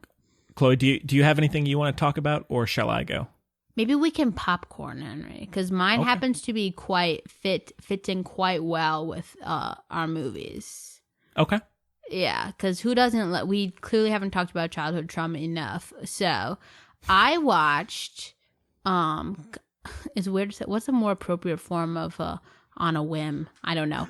I watched, as we've brought up hereth and thereth. I grew up loving Saturday Night Live very much. Was very dedicated to it, as were many. And so there's a Darrell Hammond documentary on Netflix. And I don't remember what it's called because actually I watched it before our last podcast and I forgot. Is it new or is it I can old? Tell you. Okay. I haven't seen it before though. Not that really means much because I'm me, but it was new to me. So, everything's perspective. But big time. It's relatively new. But anyway, it basically goes into a whole thing that I really didn't know about. He had the longest, I guess, residency or whatever on SNL. So sorry, SNL. Like he played several presidents and stuff like that. Just to give you an idea of the time, if you don't know who I'm talking about, because he kind of, it's actually really sad. They talk about it in the show. Like he fades in very well. He's not like Bill Hader or whatever. He's very good at becoming other people. But it kind of goes into all that. But it's just it's a documentary about his. It's very Shia LaBeouf-y, basically. It's very all that, but it's not. Again, it's very hopeful because you're seeing people who've kind of come out the other side and are trying to kind of lend a hand to show you the how it can go and become easier and better. But I really wasn't expecting. I did not know what I was getting into. I did not know about his history. He dealt with a lot of really serious trauma and had to process it, and I learned some things about it, or at least about what could be, and it's just crazy to watch it. The similar the biggest thing visually or whatever that I connect Honey Boy to with this, which is a straight up documentary, it's all real footage and everything, right, is they show him, he says and I don't want to trigger anybody. It's like trigger warning, I would say, that documentary, though. So watch out. I know trigger warning's weird because people make fun of it, but also it's true, myself included. So, but it's very, if you know what you've dealt with, it's got some of that stuff. So, but anyway, it shows you that basically it's like when I was talking about the Mark Ruffalo show the other day. It's like I knew what it was getting into. Yeah. So basically I grew up watching him and obviously, I didn't, they show, he's talking about it, he says I was on national TV, a very watched thing, and you could see you could see physical depictions of my my state, his emotion, his unhappiness, unwellness, all that stuff, and it was so crazy to me. It's a similar kind of idea. So it was well done. It wasn't astounding, but it's almost it's just real, and it's good to. I think it's good for everybody to see. Yeah, especially again real stuff. I don't think it should. I think if it's revolutionary and everything, as it were, it's probably not so real. You know what I mean? Yeah. All right. Anything else for you? Yeah, probably. But you go ahead while I think about things. I've seen a lot of things, actually. I have a lot of things. Okay. Well, as I mentioned, I saw a handful of new releases. First one I'll talk about is Gretel and Hansel, which Henry Wilkinson this is the part I missed. Talked about a month or two ago. And that's that with the hair. Oh, no thank you. I blocked it out. The hair. Right? Yes. I don't want to see it. I'm sure it is. It's scary. It's not really scary. That's what that's what Wilkie said, but the trailer... it's not... Pulls the... I mean, that's like 2 seconds of the movie. Oh God! I mean, did me in the trailer. I mean, if you've seen The Babadook or The Witch, it's not. It's less than that. So it's really not that bad. I've been having nightmares. I'm holding off. Okay. Well, this one is directed by the guy who did I Am the Pretty Thing That Lives in the House, which we reviewed on the show. What? I wasn't there. You were there. I was there. You chose it. I chose it? Yeah. Well. and this is a retelling of the Hansel and Gretel story, but done in a very dark, dreamy, not that it isn't kind of already, but done in a very modernized, leans in, way. And it stars Sophia Lillis from the It films. And I definitely liked it. Oh my God, she's in everything. Her career is crazy. She's doing really well. And I did like that stupid movie. That movie was stupid. No wonder I forgot. I'm sorry I made you watch that. It's all good. Oh God, was that dumb with the murder and everything and oh God, no wonder I forgot. Yeah. And I liked it a fair bit, not as much as Henry Wilkinson. I would love to have a review of it at some point to have him on. But that'd be so much fun. Yeah. One thing about this director that I noticed right away, he is a master of composition. This I think that's what Wilkie said too. Yeah. How scenes are composed with silhouettes and just the I guess the rule of threes to be super film schooly, but it looked incredible. Gorgeous. Yeah. I love that for a storybook thing too. So important for the fairy tale kind of deal. Yeah. And it's very well written and acted. I don't know if there was as much lingering impact as maybe something like The Witch has for me, but it is definitely worth a watch if you enjoy dark fairy tales or very stylized movies, because it has a pretty unique feel to it. Mm-hmm. You know the movie I'm scared to watch? You know what? Maybe you and Henry Wilkinson can review that and the movie I'm scared to watch, and then I can kind of, vicariously have that experience without having to watch them, because I'm scared of everything. All right. It's the one with Salma Hayek and John C. Reilly. And is that the one where she eats the heart? Yeah. Mm-hmm. Oh yeah, I haven't seen that, but that looks intense. Yeah. I just wish it's like American Horror. It's like there's and especially Hannibal, the show. It's like all this stuff because it's like my aesthetic that I wish I could deal with, but I'm just a delicate flower. And I know this may not convince you, but there's as I think he said, there's maybe one scene that's bad. Okay. Everything else is pretty subdued, but Okay. And is it then creepy? I mean, it's like it's a dark fairy tale, so There's it's no weird. worse feeling than like I feel it right now. I'm sitting on a couch and I can see my screen, and I feel it for you too. I'm having like Thank you. I'm like putting it. No, it's no good. I'm putting it on you that there's somebody behind you. There's somebody behind me because I can feel it, but there isn't. I mean, if you can watch Dr. Sleep or Crimson Peak, you've seen it. No, really? Yeah. Those are like okay. Those are just like genre soap operas. Exactly. All right. Okay. Yeah.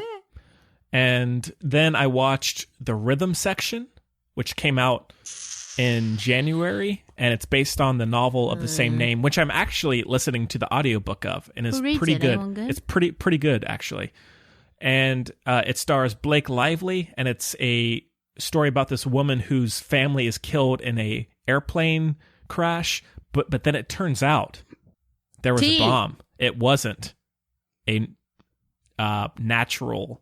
Well, I guess no crash is natural. It was an intentional. Yes, there was a bomb on board, and it's very much in the vein of like Jason Bourne. I think it's actually produced by the people who did Jason Bourne. I'm definitely not watching. Huh. I'm so and out. it's just a like espionage revenge thriller, which I very much like. The wigs, right? She wears wigs. She does. Yeah, I'm so out.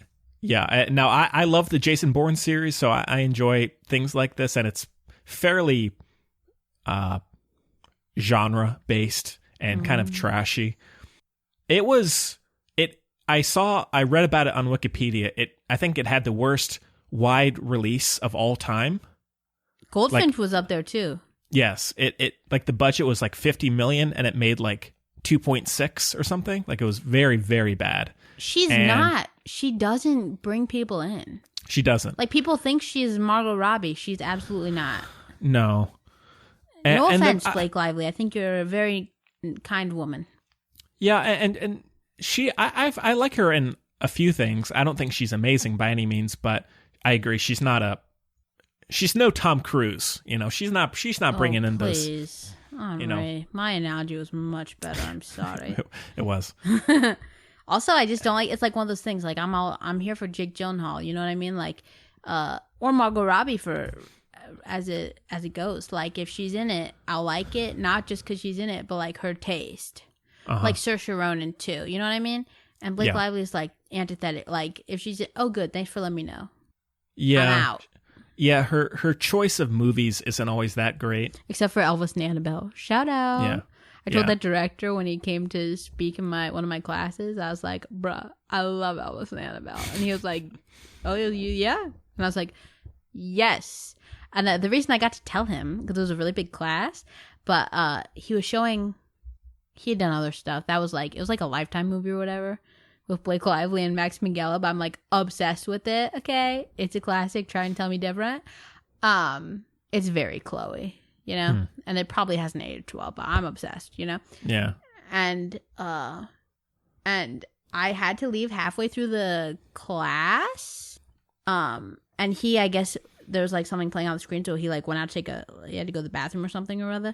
So I saw him as I was leaving the class and I was like, oh, I just want you to know, like, I love Elvis and Annabelle.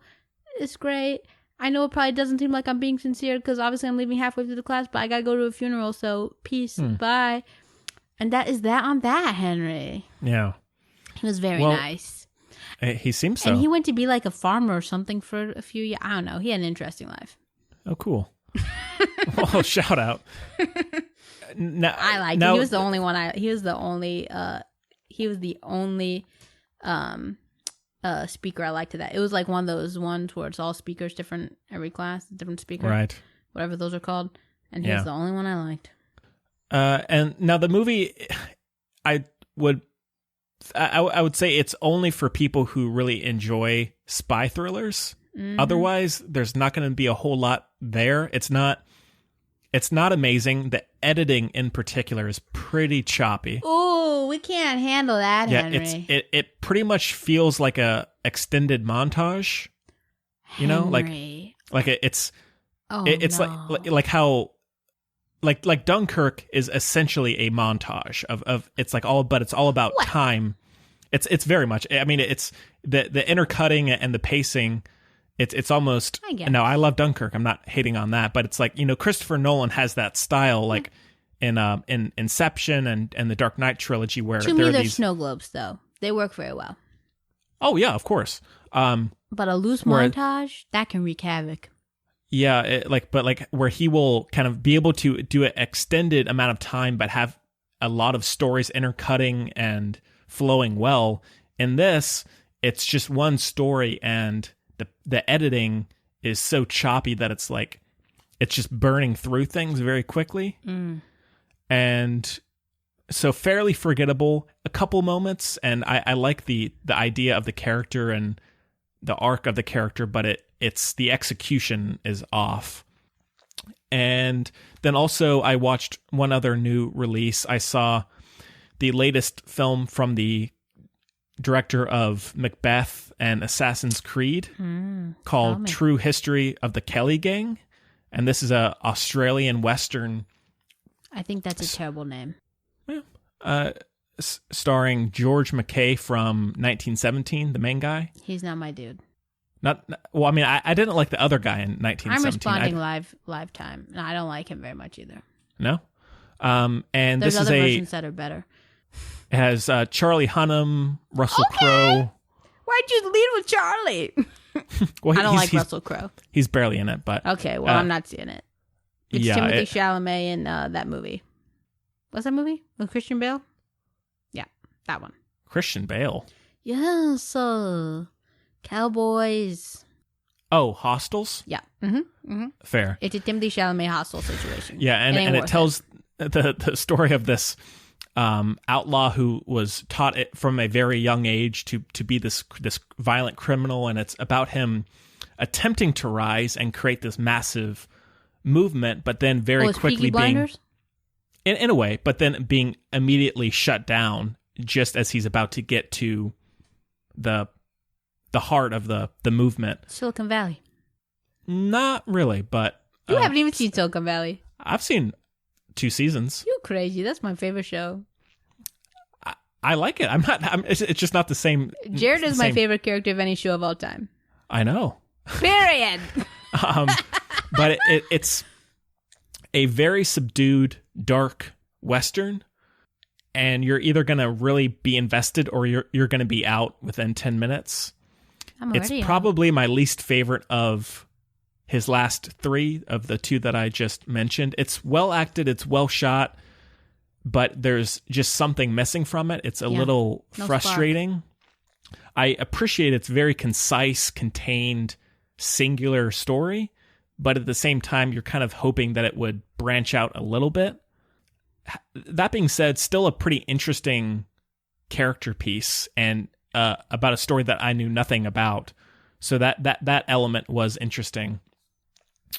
True history of the Kelly gang. Stupid. Yeah. What else is history? That's up to you. Oh, God. Yeah. And then a couple things. I was recommended to watch Fauda on Netflix, which is the My dad's Israeli? obsessed with that show. Is he? Obsessed. Israeli action espionage it's series. It's what Homeland was based off of. That's right, yeah. I've only watched 2 episodes, so I haven't seen the whole thing, but I liked it a fair bit. It's just a very entertaining, compelling, dark series, kind of blending Jason Bourne, Jack Ryan, Extraction, maybe a little bit. Yeah, they're still making it. Yeah. My only, if I had to point out anything, my real issue would be whatever cameras they're using. No, whatever cameras they're using, they need to change them because they use these like super high def, smooth digital cameras, and it makes everything look like a soap opera. And not only that, but the camera is like Jason Bourne-esque, so like it's always moving. Mm-hmm. And so whenever the camera would move, it felt like the entire TV was moving. Yeah. And it like you can see every little movement of the camera, and it's very distracting. It's like when your TV's calibrated wrong, so the picture's like too good. Kind of, yeah. Yeah. And so a lot of their shows are done like, I think it's a style, but yeah, and so that element is a bit distracting, but once you get into it, it's not really that big of a deal, but it's still a pretty cool series. And then lastly, I watched Dumbo, the Tim Burton film. Rewatched, I think you mean. Rewatched, which I like. I want to like more than I do. Yeah. But having one thing I wanted to that came up while I was watching it, having rewatched Miss Peregrine's Home recently as well, but more so this, you can feel, I think, how sad Tim Burton is. Yeah. It's like if I had to pick the saddest movie of last year, it would probably be Dumbo. Bro, it happened when he got divorced. Not to spill tea. Yeah, that's not my tea, but yeah, like it follows this man who comes back to this world that he doesn't really recognize, and he's trying to get his kids to understand why their mother isn't there anymore, and then also it's dealing with a form of art and entertainment that is going out of style, and so it's like it's just, if you know enough about him, it's meta in all the wrong ways. It's quite melancholy, but now in the context of the film, it's effective, it's moving, but it's sad to think about from the outside. Yeah. To paraphrase Shia LaBeouf, don't Please. waste pain. It's a very good paint. Yeah. Or it's very good for painting or something like that. You got it. Something like that. Yeah. You said a little better, but... That's it for me. Yeah, dang. This is irrelevant, but I just recently found out that Timothée Chalamet auditioned for Miss Peregrine's. Ooh. And that would have been good. Yeah. But we all know how I am. If Logan Lerman was the right age, he's who I would have kept. No one's surprised by that. Okay, let me try and think here. I'm gonna forget stuff, and that's okay. I watched. Now this is a twist, Henry. This is a surprise, everyone. So when I was in, would you like the unnecessary backstory? Of course you would. Okay, great. Of course. When I was in 7th grade, I was actually hoping you would do that. Yeah, no, I wasn't in 7th grade. I really hope Chloe doesn't keep this short. I hope she goes full on. When I was, call me everyone's hair right now.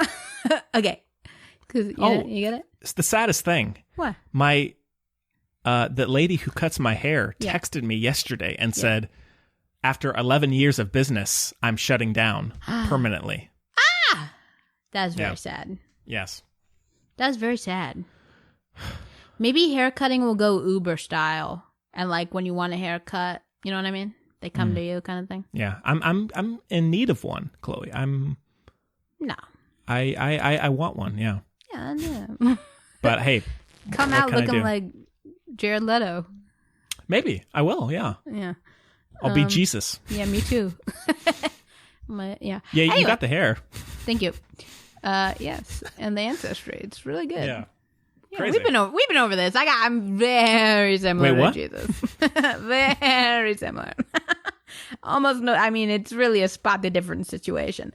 So, when I was a senior, in high school, I did senior mentoring at my former middle school. Yes, that was one of my classes.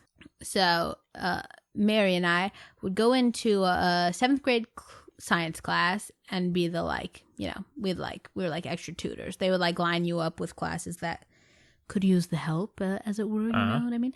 And so we went in, blah, blah, blah. And then he gave us, nice man, the teacher, that was a tough job. We watched a very weird video about types of rock. Very trippy. Seriously? Yes. Okay. More on that later. Yeah.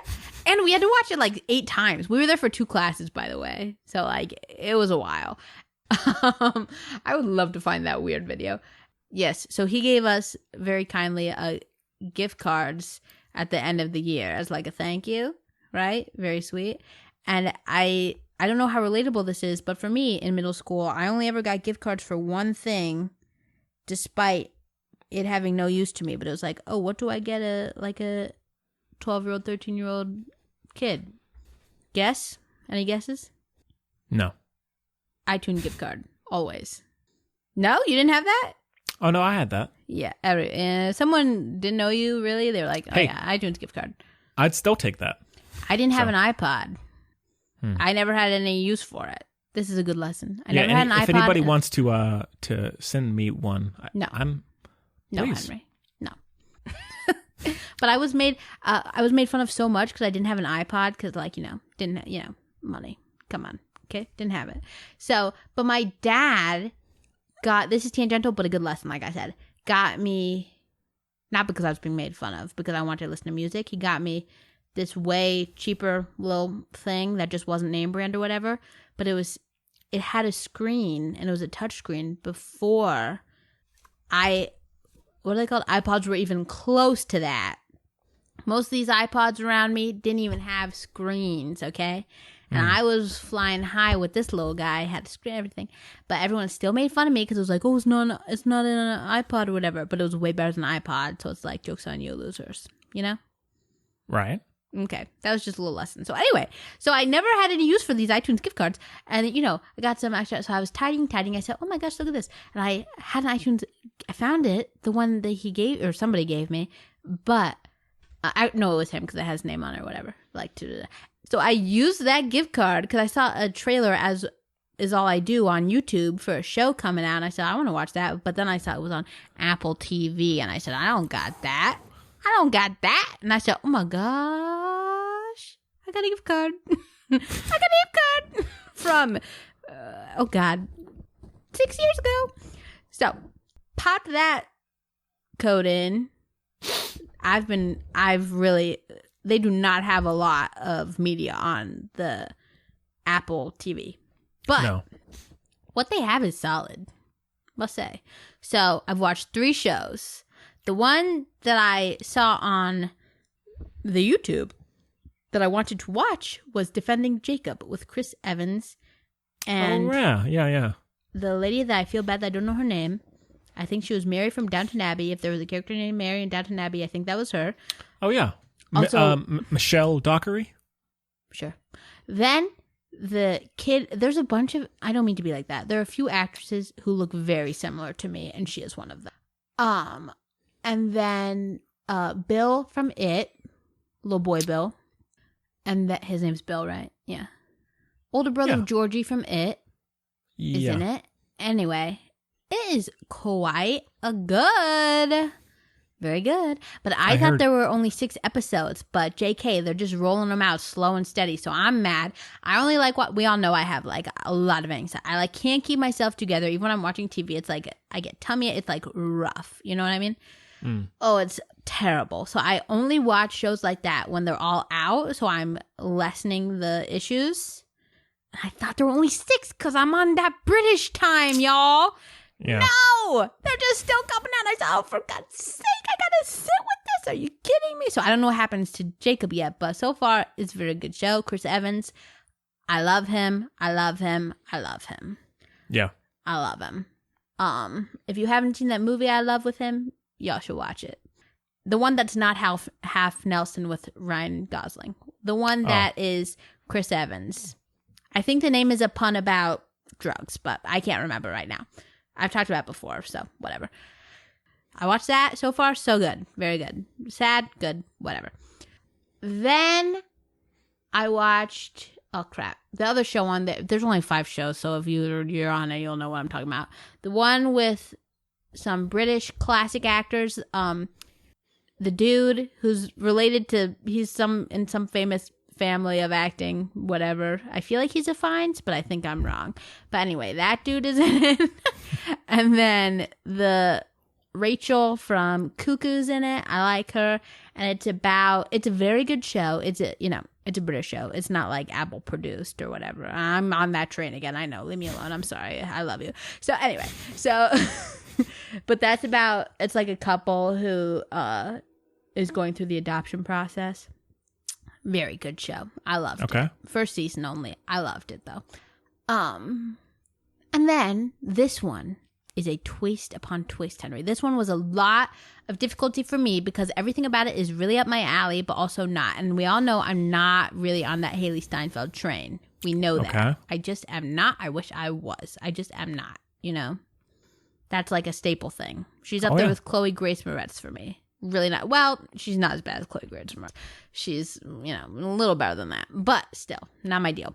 But the show on Apple TV that I always was like, oh, I really want to watch it, but I don't because I don't want my heart to be broken, is Emily, the show about Emily Dickinson on Apple Television.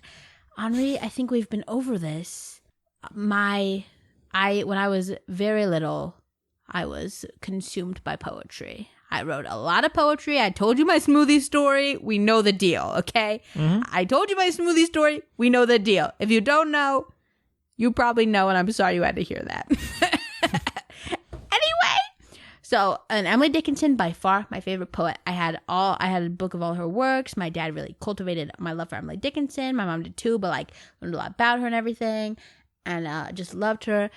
Hope is the thing with feathers, I know a lot of, remember whenever I had to memorize a poem, they were her poems. It never ended well. But that's a story for another time. Did I ever tell you about the poetry thing I was in where remind me of that story? Okay. I was in a big poetry competition and I got Kanye'd. I was Taylor Swift and I got Kanye'd. Yes. So remind me to tell you that story, okay? Okay. All right. Yes. But I don't like Haley Steinfeld. And it was about Emily Dickinson. I was like, I don't want them to screw with her life too much. Like, it was not a very happy life. I think it makes show, whatever, right? Haley Steinfeld, still don't like her. She was the worst part of the show by far. By far. But everything else about the show, amazing. Visuals, amazing. If you like Little Women by Greta Gerwig with some sprinkles of the, what is it called? The Chilling Adventures of Sabrina. on Netflix. Little sprinkle of that, you're in. You're in luck. Okay. It looks so good. Good story. Very creative, just very imaginative and beautiful. You know, very in tune with her poems. Like, the creator wrote all the episodes, so it works really well. Just so well done. Love, love, love, love. Beautiful. Okay. Even the freaking illustrations on the page for the Apple TV, each episode has different animated illustration. Those are gorgeous. Okay. I'm in it, and I love it. And there's going to be a season 2, and nice. I'm very excited because I love Pico Alexander. I love him. I don't know why he's not famous, but I love him, and I'm excited he's going to be in the show. Yeah. All right. Well, I love Pico. Oh, speaking of Pico, been watching Catch 22 on Hulu. Oh, yeah. With Charlie Abbott and like everybody else. But Charlie, is his name Charlie or Charles? Probably, I don't know. Anyway, we're on that basis. So Charlie Abbott, or Mr. Abbott, actor Abbott. Basically, he's like incredible in it. I hate Catch 22, the book. Sorry, everyone. Not sorry, I do. But, who's going to be in Brave New World? Somebody I love is going to be in Brave New World. Oh, Alden Ehrenreich. Yeah, so that's exciting, but I'm going all over the place, so sorry. Anyway, I haven't finished it yet, but it's basically like the book is fine. The acting's really good, so might as well. And Pico's in it, so that's why, I love Pico. All right. I love Pico! Cool. Well, I guess that about does it for the show. I gotta go recharge my batteries. Yeah. Now, next week, I think we've kind of gotten a plan. Chloe, if you're cool with the choices that we had, okay. So next week, I think we're going to be doing Emma, the latest Jane Austen adaptation, which is available through VOD, and then a review of The Lovebirds, which is the upcoming April 3rd. comedy with Kumail Nanjiani and Issa Rae, which will be on Netflix this Friday, I believe. Kumail is literally one of the funniest people ever. He's very great. Excited. Yeah, and he's so sweet. Yeah. So keep an eye out for that for next week, and check out Music Buds and You Don't Need Anyone. They were both a lot of fun to do those shows. Chloe, it's great to see you. I'm glad you're feeling better. Yes, thank you. I know. I'm sorry I talked so much because I was asleep for literally 3 days straight. No, it's okay. My God. It's all good. It's all good. So happy to see you, Henry. Yeah, you too. You too. You restored me, Yeah. That's the Yeah. power of friendship. Exactly. Wow. Beautiful. Yeah. Yeah, so as always, that. Yeah, as always, please stay home if you can. If not, thank be you safe for whatever and you're thank doing. you. But stay home if you can. If you can. Don't be stupid. You Stay. won't be, buddies. We love you. Yeah. You're doing great. All right, well, we hope you enjoyed the show. I'm just thinking of all the people who maybe have been like, oh, I'll try it. And then mostly me, has just like decimated something about their personality. And they're like, all right, screw this. Yeah. It's fine. We love it. We're just weeding out people, okay? We're just, it's okay to alienate people sometimes. Yeah, slowly but surely. If you're still here, that means you're a good pick. That's dedication. You're a buddy. Yeah. All right, well, we hope you enjoyed the show. Oh my God. A 74,960,800,426. That's much I was rated. And we'll see you next time. Was that a number?